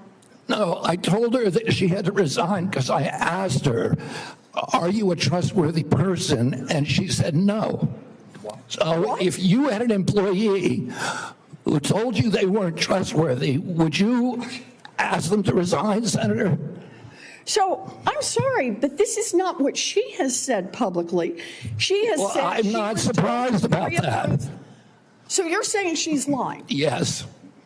Every conversation I had with her, there were witnesses. Let me get this straight. This is the same person that less than a month earlier, you stood next to her and described her as unimpeachable, and you had full confidence in her, and that you had full confidence in her scientific credentials. And in a month, she became a liar? Yeah, you should ask her what changed. And by the way, a month ago, you were voting against her. Oh, because you thought she was either incompetent, ineligible, or unsuited to the task. I voted against her because I was afraid she was going to bend the knee to you and Donald Trump. And it looks like she didn't bend the knee, so you fired her. Look, you're putting America's babies' health at risk, America's seniors' health at risk, all Americans' health at risk, and you should resign. Senator Sanders. Just want to pick up on Senator Warren's point. Are you telling us that the former head of CDC went to you, you asked her, are you a trustworthy person? And she said, no, I am not a trustworthy person? She didn't say, no, I'm not a trustworthy person. She said, no. Wow. Giving a quote. And I asked her twice. No, 1 second. And you're also repeating now that she is a liar, correct? What you wrote in the Wall Street Journal. If she wrote that I fired her because she refused to sign on in advance for the ACIP committee, no, that's not accurate. All right, so you're calling her a liar, and I look forward to her coming before the Help Committee, maybe this committee as well. All right, Mr. Secretary, I've got a bunch of questions. Appreciate brevity in answering it. So-called beautiful bill threw 15 million Americans off of health care, substantially raised premiums, and is going to have a terrible impact on nursing homes, community health centers, rural hospitals all over America. Very briefly, is that really making America healthy again? It's going to be the biggest infusion of federal dollars into rural health care in American history. Yeah, you know why? Because you're cutting $150 billion for rural hospitals. You're putting $50 billion back. That's not an infusion. That's a loss of $100 billion. All right, next question. President Trump, who I don't usually agree with, called COVID vaccines, quote, one of the greatest miracles in the history of modern-day medicine that saved tens of millions of lives worldwide. Scientific community agrees with Trump. Lancet study found that it prevented almost 20 million deaths during their first year of use. Secretary Kennedy, are President Trump and the medical community right, or do you still believe that the COVID vaccine was, quote, the deadliest vaccine ever made? No, first of all, I didn't say that. I said that in terms of affairs reports a while ago. I've said today, I think that President Trump should get the Nobel Prize. So who's right? Is Trump in the medical community right, or are you right? President Trump did an extraordinary piece of leadership. Is he right or wrong? Did COVID save millions of lives? As I said, he got Americans back to work. At that time, that particular vaccine was perfectly matched to the virus that was circulating then. And I have no idea how many lives it saved, but it saved quite a few. You know, what I find a little bit weird in this discussion, I'm hearing it over and over again this morning, Mr. Chairman, is we've got the entire medical community on one side. You got the AMA representing hundreds of thousands of doctors, the American Academy of Pediatrics, the American Public Health Association. All of these organizations are telling us that COVID vaccine and vaccines in general are safe and effective. You are casting doubt on that. Who are your who are the organizations that are agreeing with you and casting aspersions on vaccines? The primary advisors are Marty McCary, Jay Bhattacharya, Dr. Oz, Vinay Prasad. So you got a few doctors who agree with you, and I'm giving you the Not a few doctors. What you're talking about is there's a big difference, Senator, between established science and the scientific establishment, which has been co-opted by the pharmaceutical industry. Hold on. So you're telling the American people that the American Medical Association, representing hundreds of thousands of people, have been co-opted and that they should not trust their doctors. And the American Academy of Pediatrics, and by the way, just for the record, every single Republican, I don't mean to be political here, Mr. Chairman, has received PAC money from the pharmaceutical industry. Are they all corrupt as well? And I'm telling you, the American Heart Association has been co-opted by the food Everybody but you, Senator. But you know what? When you ran for president, we have a corrupt campaign finance system. Maybe you will agree with me on that. Okay, you were running for president, you got $1.5 billion behind it. You received $300,000 from people, not from the industry, people in it, as I did, from individuals. You corrupt. President Trump got $3 million. Every Republican got corporate PAC money for the pharmaceutical industry. Democrats as well. Everybody is corrupt, but you? Is that what we're looking at? I don't think so. And I think the issue now... I don't even know what you're talking about. Well, I think you do know what I'm talking about. I don't know what you're talking about. The issue is every time anyone disagrees with you... Are you saying the pharmaceutical industry was supporting my presidential campaign? I'm saying, I don't think so. I'm not saying that. I'm saying that the pharmaceutical industry is a greedy institution which is charging us the highest prices in the world. They are pervasive. But to suggest that every institution, the AMA, the pediatrics people, is corrupt because they disagree with you is an insult to the American people. Listen, people disagree with me all the time. I have arguments in my agency, heated arguments every day with Jay Bhattacharya, with Marty McCary, with Dr. Oz. You have given the names of a few people. I have given you the names of organizations representing hundreds of thousands of doctors and scientists. I yield, Mr. President. Senator Tillis. Thank you, Mr. Chair. Secretary Kennedy, thank you for being here. A couple of times you asked people if they were making a statement or a question. What I think I may do, just to give you a breather, is to make a statement with a lot of questions. And just for the record, I'd like for you to have the opportunity to have your staff respond. I can't conclude from the discussion today where you are on warp speed. So I would like the definitive statement on exactly where you are. Was it good? Was it bad? Were there things that worked? Were there things that didn't work? I can't discern that from what you said here. I, for one, think that it was a signature accomplishment of President Trump, and the mRNA platform is something. I agree with that. I look forward to you giving us a detailed statement on exactly where you are with warp speed. I'm not a doctor. I'm not a trial lawyer. I'm a boring management consultant. Another question that we'll submit in the record, I'll give you directionally where we're going. I don't see how you go over 4 weeks from a public health expert with unimpeachable scientific credentials, a longtime champion of MAHA values, caring and compassionate and brilliant microbiologist, and 4 weeks later fire her because, at least the public reports say, because she refused to fire people that work for her. So as somebody who advised executives on hiring strategies, number one, I would suggest in the interview you ask them if they're truthful rather than 4 weeks after we took the time of the U.S. Senate to confirm the person, just for the future nominee that we're going to have to consider. But I do also believe that some of your statements seem to contradict what you said in the prior hearing. You said you're going to empower the scientists at HHS to do their job. I'd just like to see evidence where you've done that, and I'm sure that you will have some. You will do nothing that makes it difficult or discourages people from taking vaccines. There seem to be several reports that would seem to refute that, but I'd rather you just respond to it. I'm not going to come here and impose my belief over any of yours. That, again, seems to be contradictory to the firing of a CDC director, the canceling of mRNA research contracts, firing advisory board members, attempting to stall NIH funding, eliminating funding for the I think $500 million for further mRNA research, and just want an answer for it.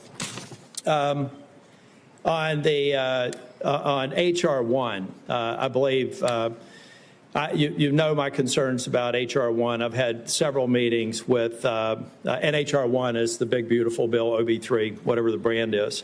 But I'm still, I've got an office with 60 staff, including half of them in state office. I've had 3 different estimates of the economic impact on the state of North Carolina. Can I get your commitment? And I have been looking for somebody that's far more resourced than an office of 30 people up in here in D.C. to disprove my estimates with respect to the impact on North Carolina, period.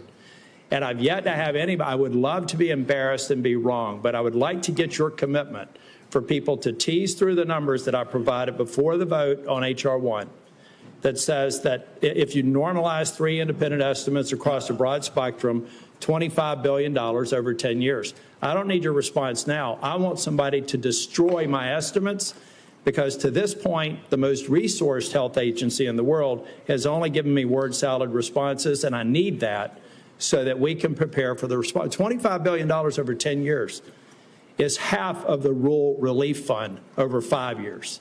And so we just need to have that fact as a matter of policy so that we can go in North Carolina and absorb it. And I know every state's different, and I'm assuming every one of my colleagues here have done the math for their states, not focused on that. But I want you to destroy my estimates if they're in fact wrong, and I want you to acknowledge them if in fact they're right. That will come into question as well. Mr. Kennedy, you've stated multiple times in response to other members' questions that scientists were lying. We'll go back to the record in cases where you've said that. I'd just like to see the scientific evidence to substantiate that. I'm going to stipulate that you were honest and you had research behind it. We'll go back and figure out what scientific studies you believe are founded on lies and not scientifically viable. And then finally, I just want to give you an opportunity. Apparently in the exchange with Senator Bennett, you said you agreed with Dr. Levy's statements, who said that the mRNA vaccine causes serious cause serious harm, including death, particularly in young people. They said you agreed with that comment. Did you agree with that comment or not? I think that's true, yes. Okay, thank you. Thank you, Mr. Chair. Thank you, Mr. Tillis. We now have Senator Smith. You're recognized. Thank you, Mr. Chair. So, Mr. Kennedy, I have sat here for the last many minutes and listened carefully to your testimony. And I think actually Senator Tillis laid out so many of the ways that what you have said has contradicted yourself and others. It's, I mean, I don't even know where to start. So I'm going to start here. Over the last 8 months, you have claimed to make America healthy again. But in actual fact, you have led the charge in the Trump administration to destroy what is best in our healthcare system. And your denials and your evasion and your lies here do not change that. You are the Secretary of the Health and Human Services, yet you're trafficking in these fringe idea and discredited theories that are completely out of step with the scientific consensus. And you seem to be willing to say anything in the moment, even if it's untrue. So last time you were before Congress, Secretary Kennedy, you claimed, and I quote, "I have never been anti-vax. I have never told the public to avoid a vaccination." But in a podcast, you said the opposite. You said there's no vaccine that is safe and effective. So that sure sounds anti-vax to me, Secretary Kennedy. So let me ask you, when were you lying, sir? When you told this committee that you were not anti-vax, or when you told Americans that there's no safe and effective vaccine? Both things are true. Oh, so more denial, more back and forth. I mean, here's what I know. Here's what I know. Want me to explain why, Senator? You just want actually, I want you to listen to me. Okay, go ahead.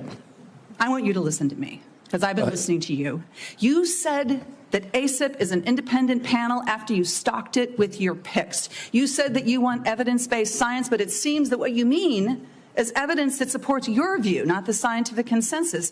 I mean, you dared to sit there and call my colleague from New Hampshire a liar when she presented you with facts that don't support your view of the world. It's incredible. But let me move on. Just last week, in the days after the tragic shooting at Annunciation Catholic School in my home state of Minnesota, you went on Fox News blaming school shootings on antidepressants. You have no evidence of that because you have no evidence of a connection.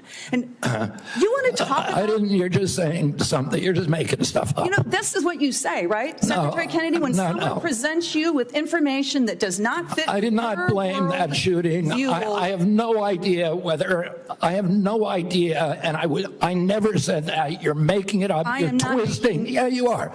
Secretary you are being Kennedy, dishonest right now. If you want to talk about mental health and gun violence in this country... If you want to talk about mental health and gun violence in this country, we should be talking about that, because that's what the parents of Annunciation School You don't want to talk. You want to harangue, and you want to you want to have partisan politics.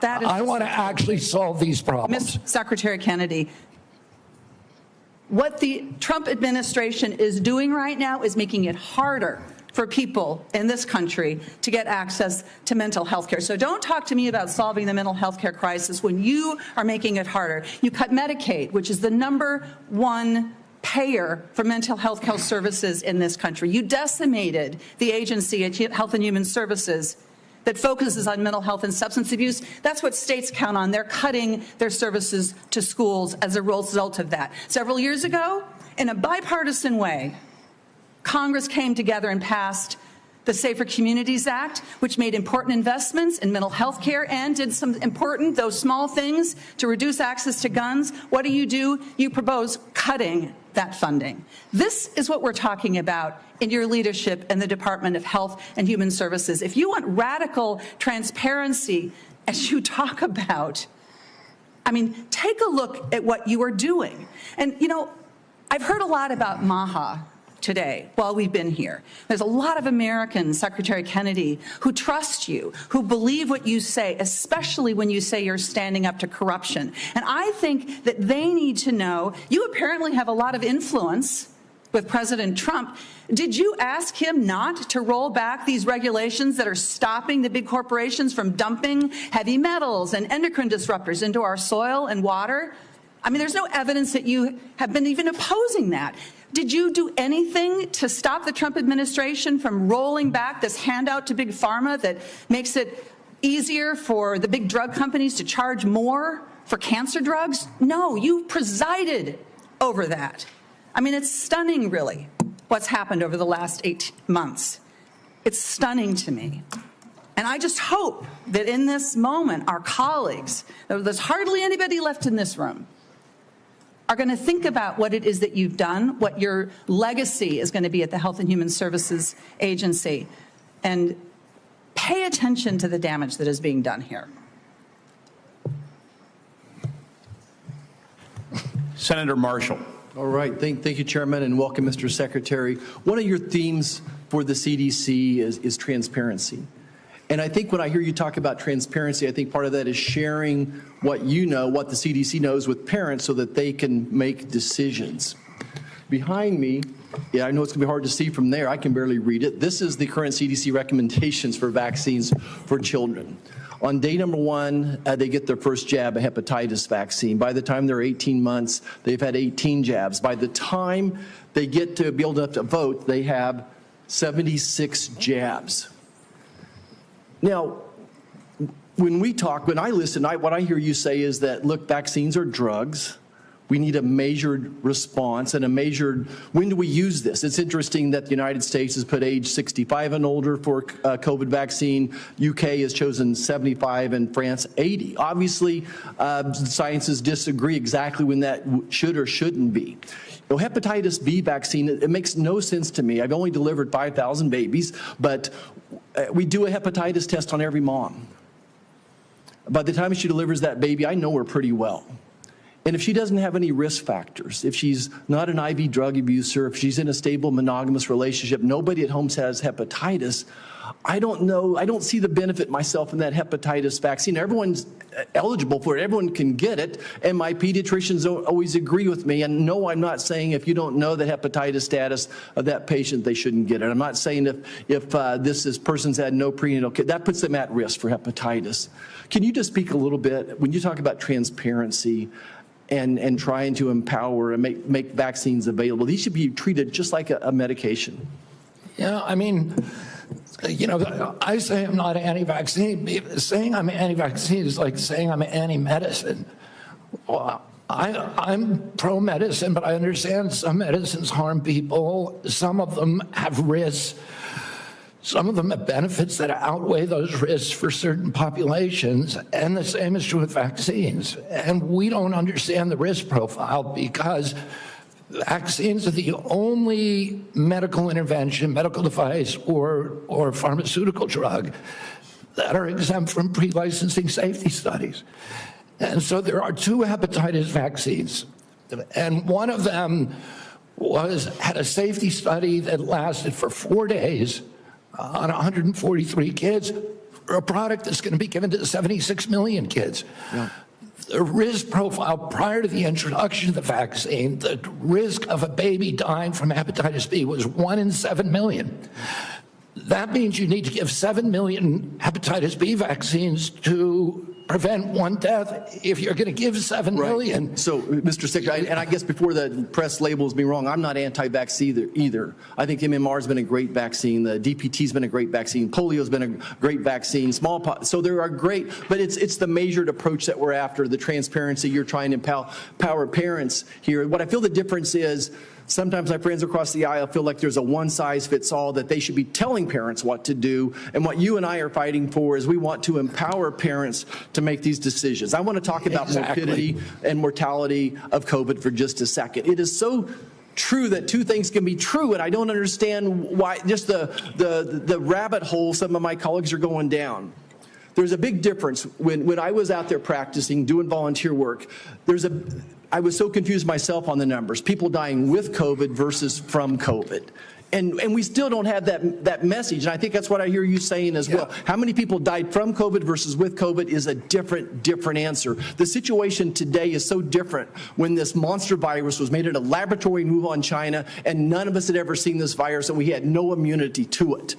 But today, every American's had COVID a dozen times probably, and we built up immunity. I think that's why that both things are true. It was a miracle. Warp speed was a miracle, what President Trump and his team did, and it saved millions of lives most likely. But it's also true that it probably killed some people. Like most vaccines do, there is a death rate associated. So both things are true. Anything else you want to clear up on the morbidity, mortality of COVID and COVID vaccines? Well, I think you just cleared it up. The COVID vaccine was critical. President Trump's leadership got it to us when our society was locked down. It allowed us to open up. It was, as I said, perfectly matched to a virus that was new in the experience of humanity. And so it was a miracle. Right now, we're dealing with completely different circumstances where the virus has mutated, where it's much less dangerous, where there's a lot of natural immunity and herd immunity. And so the calculus is different and it's complicated. And, if you just want to turn everything into a soundbite, it makes it, you can't have a grown-up conversation. But, there were more reports to VAERS, which is the only surveillance system that we have, of injuries and deaths from that vaccine that all vaccines put together in history. So we have to acknowledge that there was a cause. We acknowledge that there was a benefit. We can't quantify either one because of the data chaos at CDC. And that's all I'm saying. And they think I'm being evasive because I won't make a kind of a statement that's almost religious in nature. Did it save 1 million lives? Well, there's no data to support that. Or maybe data, there's no study, there's modeling studies, there's faulty data. I'm not going to sign on to something if I can't do it to a scientific certainty. It doesn't mean that I'm, anti-vax. It just means I'm pro-science. Thank you. I yield back. Thank you. Senator Lujan. Thank you, Mr. Chairman. Secretary Kennedy, Dr. Daskalakis, who recently resigned as director of the National Center for Immunization and Respiratory Diseases, his resignation letter stated he and his team were never allowed to brief you. I'm curious who you're listening to, since it's clear you're not listening to qualified experts like Dr. Daskalakis. Can you give the committee the name of the person? I don't consider Dr. Daskalakis. Mr. Secretary, the question that I have for you is, can you give the committee a name of who you're getting briefed by? I'm getting briefed all the time by CDC. Just a name. Dr. William Thompson's one name. Thank you very much, sir. Now, but I can get you a whole list of others. It's on my schedule. Mr. Secretary, that's not a hard question. You know a lot of answers. I'm not being evasive. Okay, then you answered it. Let's go on. Now, you said that you're soon going to release a study claiming to reveal the cause of autism, timed unsurprisingly with the upcoming ACIP meeting to justify taking vaccines from Americans. Now, as you know, autism affects millions of children. So I guess you'd have the nation's top medical experts working on this. Mr. Kennedy, you hired a man named David Geyer to conduct this study. Is that correct? No. Is Mr. David Geyer working for HHS? He's a contractor, but he's not conducting a study. He's a contractor? He's a contractor. Do you know who works for you, Mr. Kennedy? Yeah. Do you know that Mr. Geyer is listed as a HHS on the employee directory as a senior data analyst, not a contractor? He's a contractor. He's not an SGE. So is your website wrong? He's not an SGE. I don't know what. I'm going to pull up the website for you. He's a contractor. If the website says he is a senior data analyst, will you at least admit to the committee? Well, I don't know if a contractor can be classified as a senior data analyst or not. Is Mr. Geyer a doctor? No. Did you know he never went to medical school? He's not practicing medicine. Did you know that he got caught in Maryland and was charged for practicing medicine without a medical license? He was charged by a medical board. He sued the medical board, and the medical board was found to have acted in actual malice and was fined $2.6 million by a judge in Maryland for doing that. See, so you choose to know a lot when you want to know a lot. It's incredible, Mr. Kennedy. Senator, you're ridiculous. So here's the question I have. You brought him in to do this study. I think there's no question about it. I told you he's not doing a study.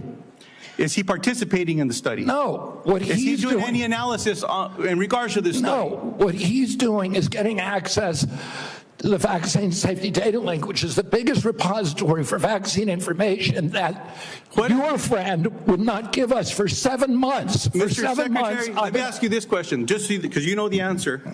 What is Mr. Geyer doing? He is the only one, because Congress ordered CDC to open up the VSD to him in 2002. He's the only outsider who's ever seen it.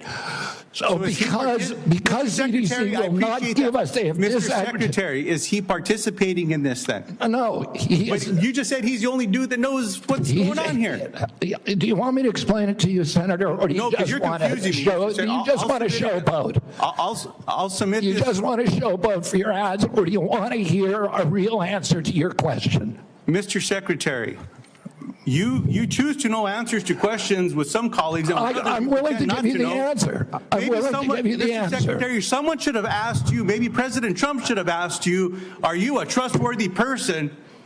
And we should have waited for an answer then. Let's move on. I don't even know what you're talking about. You're talking gibberish. Mr. Secretary, let me speak slowly and clearly so that you can understand me through my New Mexico accent. And then give me a chance to answer. Does this help?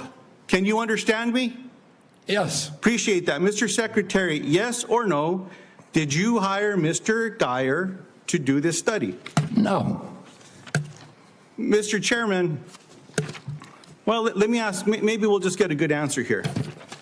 Mr. Secretary, will you commit to sharing the protocols used for the autism study with Congress and to the public? They're public. Will you commit to giving it to this committee by the end of the week? No, not because that's not the way it works. Will you don't even know what you're talking about. Mr. Secretary, will you commit to sharing the protocols for the study by the end of the month? We already have You just said it's public.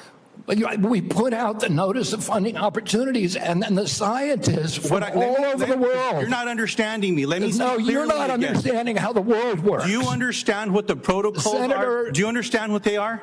The scientists who are doing the studies submit the protocol. Okay, so you know That's what not they coming are. from us. So will you commit to sharing those protocols with this committee? Well, anybody can get a hold of the protocol. It's published with the study. Mr. Chairman, what I'd like to ask is for your commitment here. I'll send a letter to the Secretary. I'll ask for support from the leadership of this committee to ask for those protocols. If those protocols are not given to this committee. Anybody can get the protocols. Mr. Secretary, I'm not talking to you. Mr. Chairman, what I'm asking... If the protocols are public, we can work with you to... What I'm asking, Mr. Chairman, is that if those protocols are not given to this committee, I'm asking for your agreement that we follow through with a subpoena to get them. No, I will not agree to subpoena anything. Let's see what happens. Mr. Chairman, you'll help me get them if they're available publicly? Yes. I appreciate that, Mr. Chairman. Mr. Kennedy, with all the questions here today, people just want to know the truth. I don't think so. Mr. Secretary, you don't think so. Thank you. I don't think so. I hope everyone recording that got that, because there explains the Secretary's tenure here.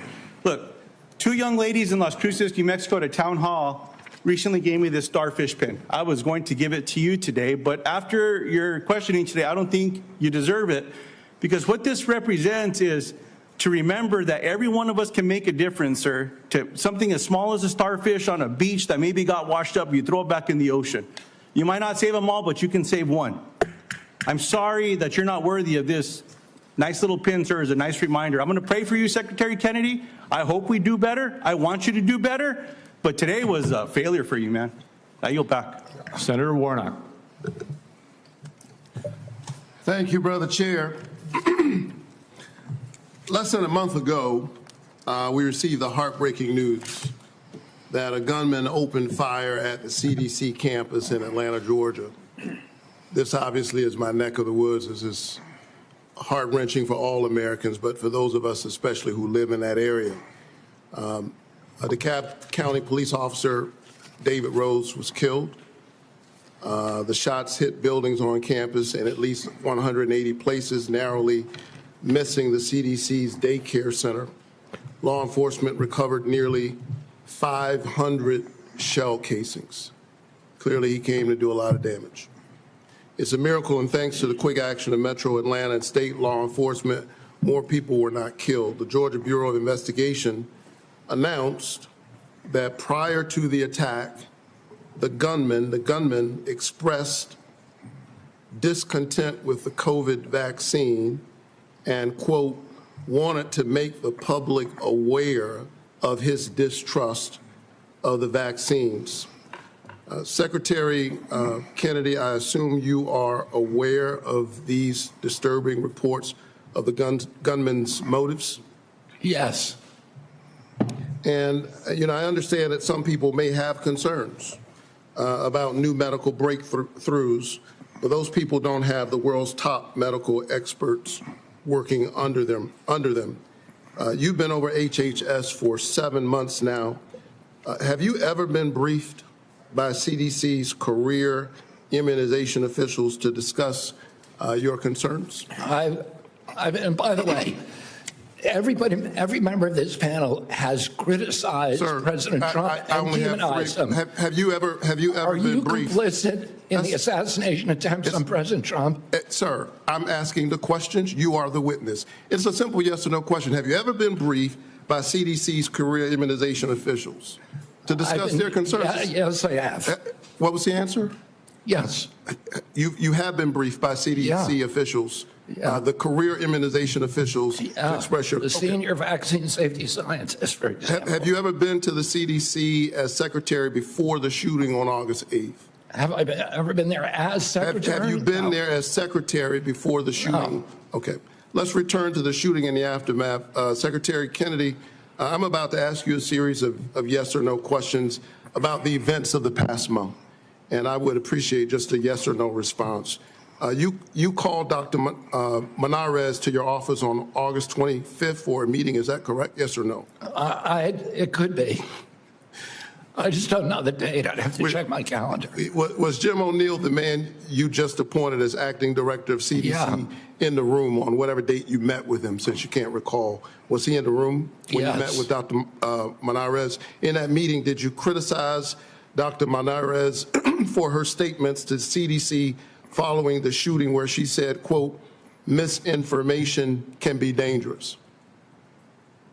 I don't believe so. I have no record. You don't believe you criticized her? Oh, I criticized her. Did you criticize her? Did you criticize her? I don't even. Did you criticize her for her statements to CDC workers following the shooting? Did I what? Did you demand that she fire career scientists or public experts at the CDC? Yes. Did you demand that she accept the recommendations of your hand-picked vaccine advisory panel without further review by career CDC scientists? No, I did not.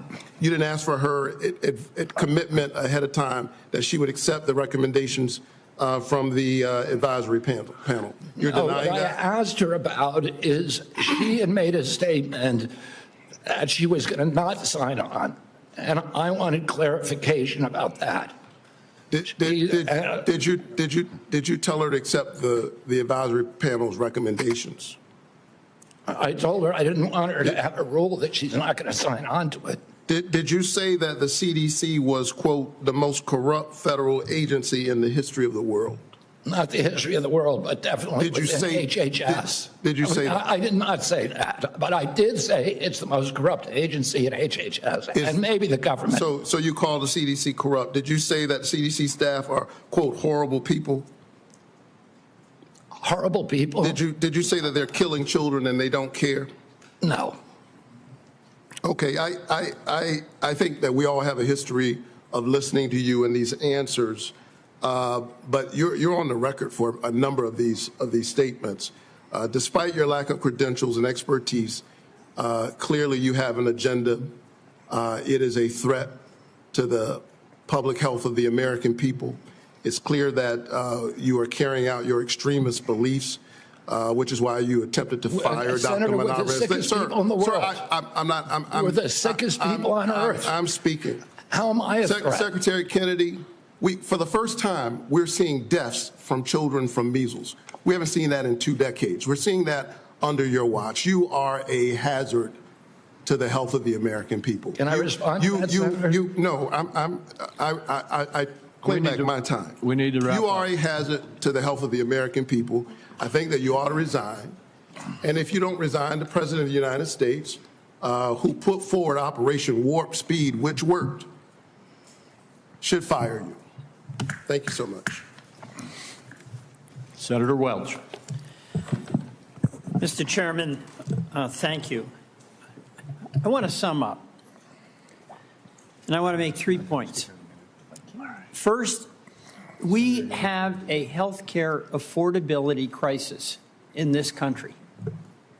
And second, Secretary Kennedy's policies is making that affordability crisis worse, not better.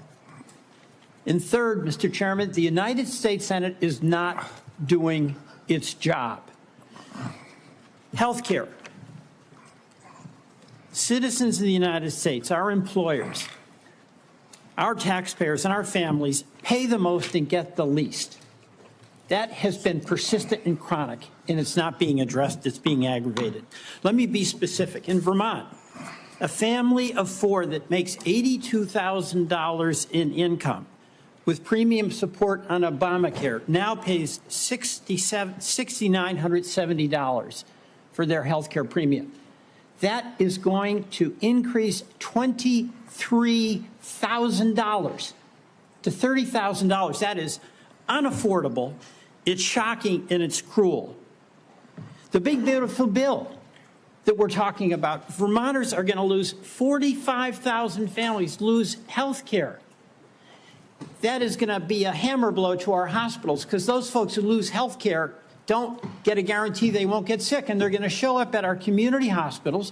Our community hospitals are going to treat them, and they aren't going to be compensated. And it's why Vermont community hospitals are on a financial thin ice, and that's true that about 338 hospitals around our country are in danger of closing. Second, Mr. Chairman, I believe the Secretary made assurances to this committee, and he has not kept the promises he made. Prices have not come down, they've gone up. He assured Senator Cassidy that he would not change the standards for vaccine review. Yet since his confirmation, all 17 members of the Vaccine Advisory Board have been fired by him. He has limited the use of COVID-19 vaccine, and he has inexplicably canceled $500 million in vaccine research and funding. So, you know, I'm not surprised. Stephen Miller credited you with being the crown jewel of the cabinet. And my observation about the crown jewel of the cabinet and the policies of folks who get rewarded are the ones who fire those in service that speak truth to power. Susan Menares, we've gone over that, fired because she refused to fire herself, staff without cause, and refused to rubber stamp changes to the vaccine schedule without data.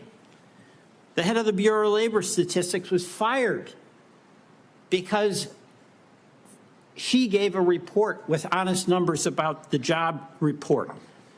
CIA Russia expert who'd been there for 30 years, fired after the meeting with Putin. So, Mr. President, that is serious and worrisome. But I want to finally end by challenging us in the United States Senate to do our job. We have a constitutional responsibility to be a check and balance. And the fear of our founders was that there would be a concentration of power in one branch, and that would lead to catastrophic consequences for our country. And what has Congress done? On oversight and advice and consent, we have confirmed a vaccine denier. On tariffs, we've given up our constitutional responsibility. On appropriations, we're bending the knee to an administration that is rescinding and decided what to spend and what not to spend, despite what our law in a bipartisan way was passed. We cannot cede power, and there are consequences. A crumbling healthcare system, a deficit exploding, and our allies losing faith in us.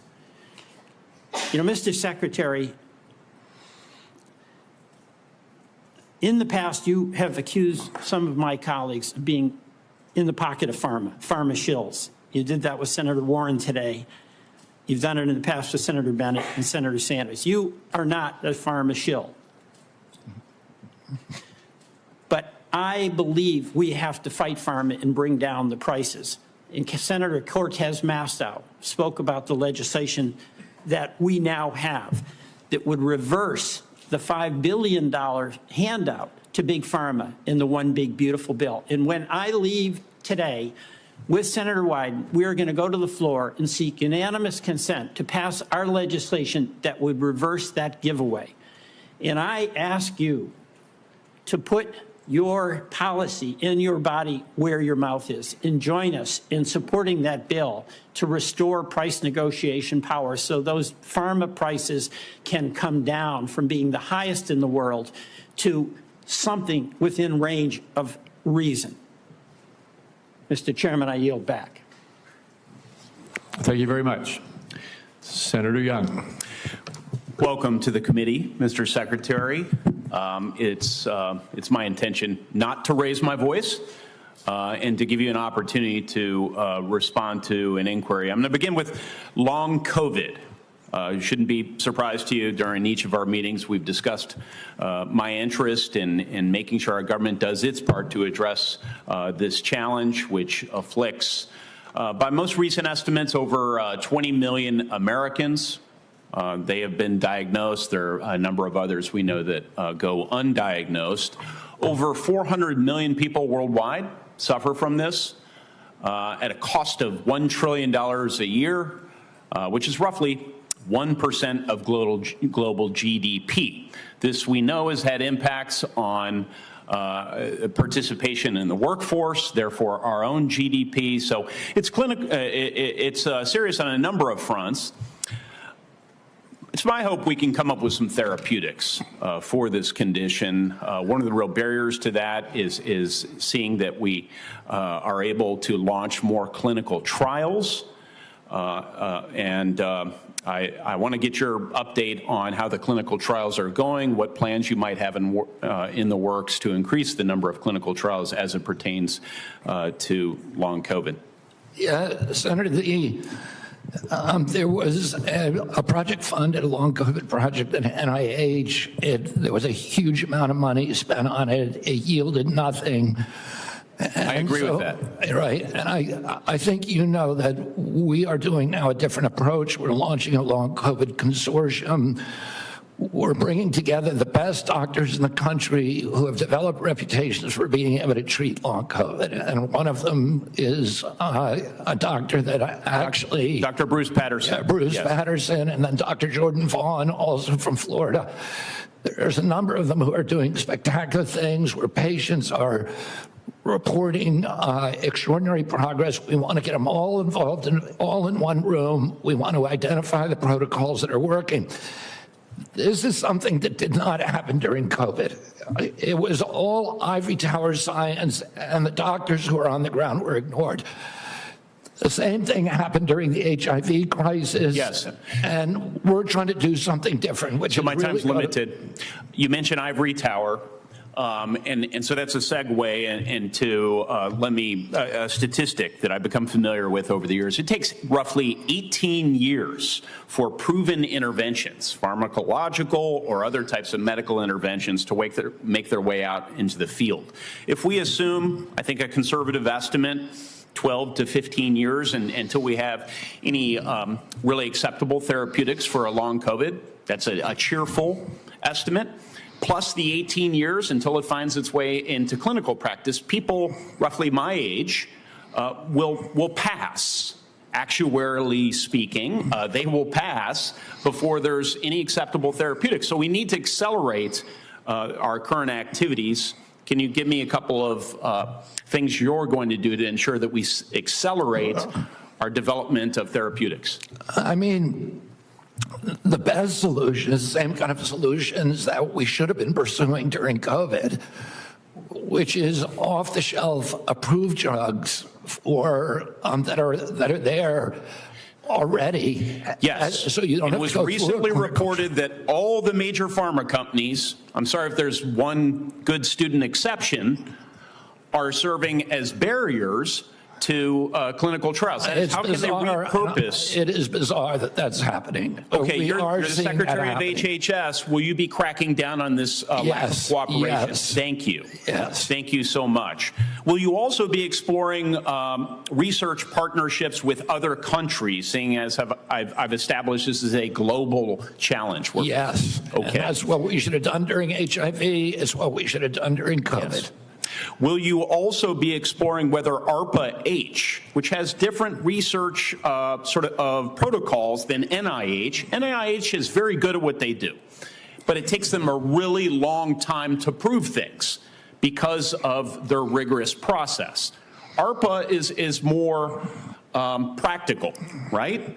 And so one could imagine ARPA-H tackling this challenge. Will you be encouraging? We're absolutely open to that, Senator. Okay.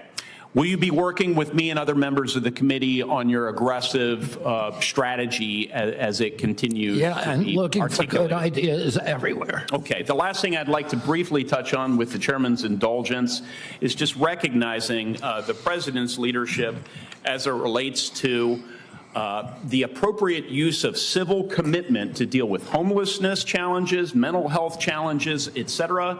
He's taking a look at these practices. This can be a difficult conversation for so many of us, but I think it is worth considering whether government can play a more assertive role in helping people off the streets who have serious mental illness get off the streets, receive the sort of treatment they really need to be healthy. Can you provide some very brief thoughts on this topic, and maybe then I could follow up with a phone call? On the topic of civil commitment. Yeah. We can follow up, Mr. It's mainly Secretary. happening in the States, so I want to hear your ideas on it if there's something that you think. Yeah, I think the president said, you know, we ought to take a look at it. If there's somebody in 20-degree below zero temperatures consistently in Washington, D.C., and they're believed to perhaps have mental health challenges, might we consider how to offer them care in a controlled setting rather than allowing them to freeze to death? Might that be humane as we reconsider application of our laws? Follow up on that with Yeah. All right. And Mr. Secretary, you've been here just like a minute or so under 3 hours. We appreciate that. We're not quite done yet. Senator Wyden has asked for one more round, so I said he, as the ranking member, should have the right to have one more round of 5 minutes for himself. And so, Senator Wyden, why don't you go ahead? Mr. Secretary, we'll keep this brief. I want to ask about mifepristone. I was the first member of Congress to hold a hearing on this drug, which now has served more than 7.5 million women. And of course, it is used for reproductive health and medication abortion. It has been documented again and again as safe, and people say safer than Tylenol. And the reason that I'm asking the question is that I'm getting reports that you've said you're going to conduct a complete review of mifepristone's safety, and what we're hearing is it's not based on new clinical trials or data from the scientific community, but on one reviewed paper that's not a peer-reviewed paper by a political organization and Project 2025 sponsor whose stated mission is to advance an anti-abortion agenda. So what I'd like to hear today is for you to say that you'll commit that your best scientists, without bias, will be permitted to conduct this entirely unnecessary safety review. I don't see any evidence for it. You've called for it. But what I'd like to do is make sure that it's done right, and I'm very troubled by what I've heard about it. Your thoughts? You have my commitment. Okay. That'll be good science and good scientists. Okay. We'll get back to you to talk about specifically how that's going to play out, but I appreciate that.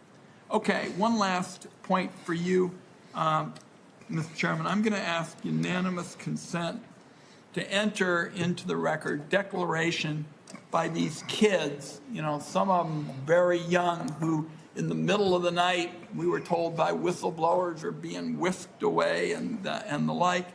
And what I'd like to enter into the record are statements by these kids that we have learned about, and also a memo prepared by the Guatemalan government outlining the deportation effort into the record. We've been able to obtain that, and I think it's an important part of the debate. And with that, I beat my time of 5 minutes. All right, without objection. Thank you very much, Senator Wyden. And we are now at the point where I'll just make a couple of very brief personal closing remarks, and then I've decided, Mr. Secretary, I said at the outset of this hearing it was going to be some partisan battling going on. That is something that is very obvious to anybody who's paid any attention to what's happened in the last 3 hours. There were several times that you were cut off, or I had to cut you off because we needed to keep moving along. And I'm not suggesting that you need to or should, but if there's anything that you felt you didn't have a chance to say, if you could briefly say it now, or if you would like, you'll have the opportunity to submit written responses to questions, which I'm going to reference in a minute, and you could make any further statements that you would like to make at that point. But I think I'll have mercy on everybody here and let us adjourn. All right. Wise choice.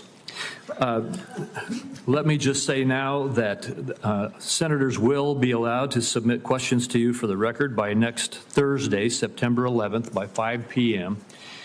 And I just want to say, Mr. Secretary, during former Secretary Becerra's tenure, responses to these kinds of questions for the record were not delivered in a timely manner. And the example I'm going to give you is that on March 22, 2023, he got questions. He answered in February 22, 2024, 11 months later. A year seems excessive. And I'm going to ask you and your team to not follow the precedent set by Secretary Becerra, and instead to respond as promptly as you can to the questions for the record that you receive. I asked that of every single nominee, and you may or may not recall, you've probably already told me you would do that in your nomination hearing.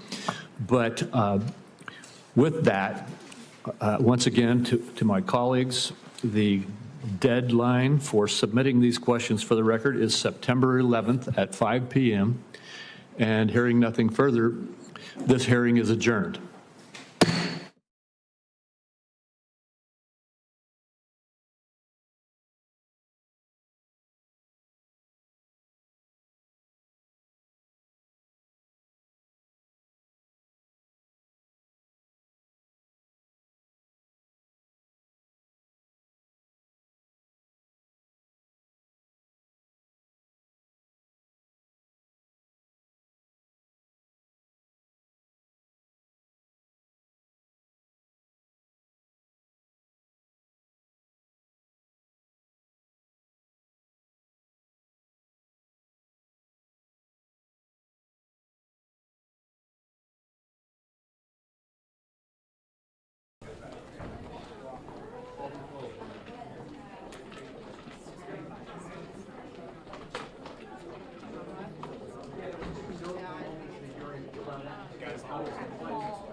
Maybe the fastest. Yeah, let's see how it looks down here.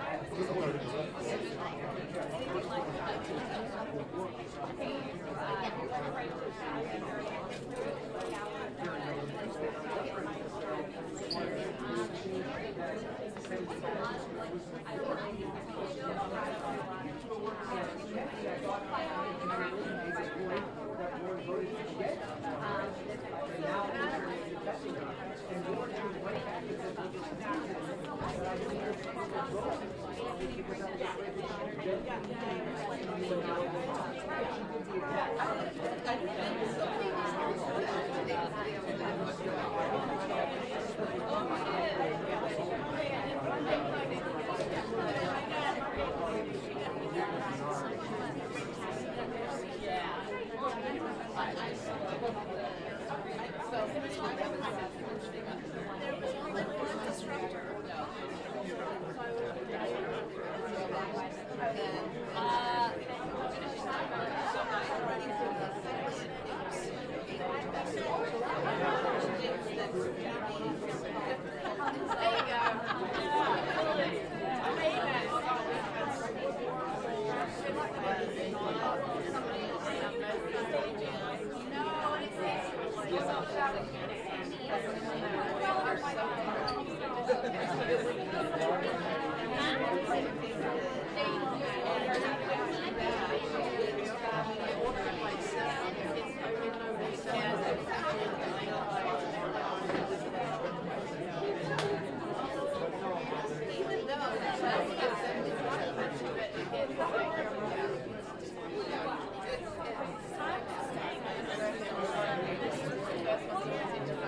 Theoretically, come out that way.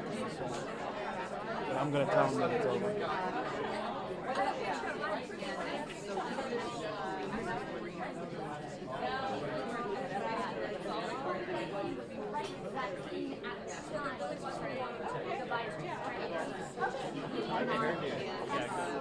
Throwing it out in the back?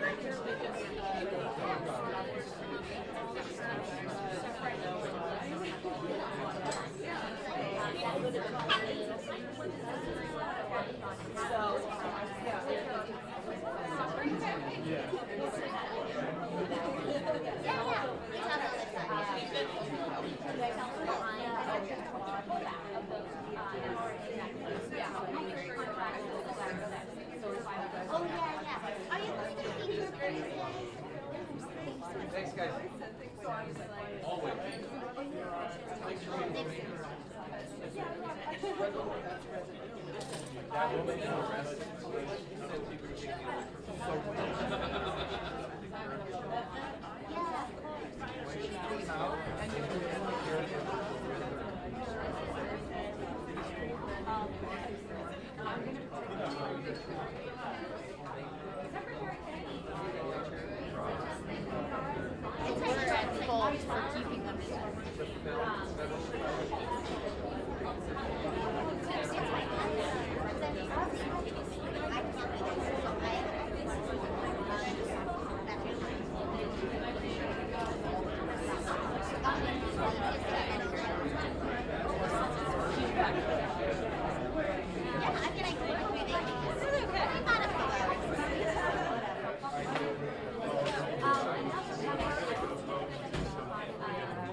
Look to the Capitol.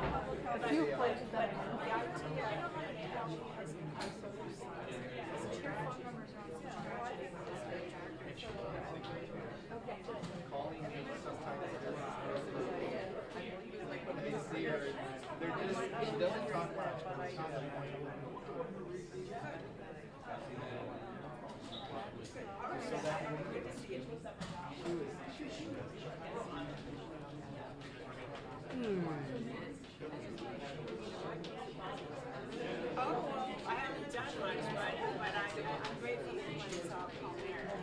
That's important. It's high pressure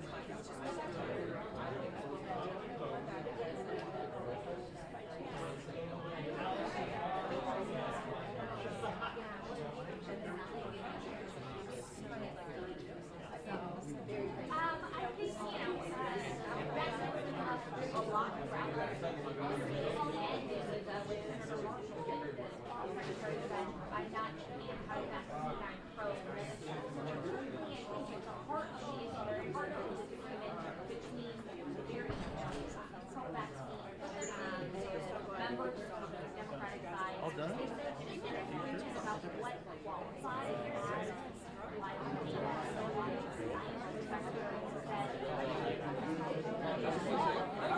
I was outside.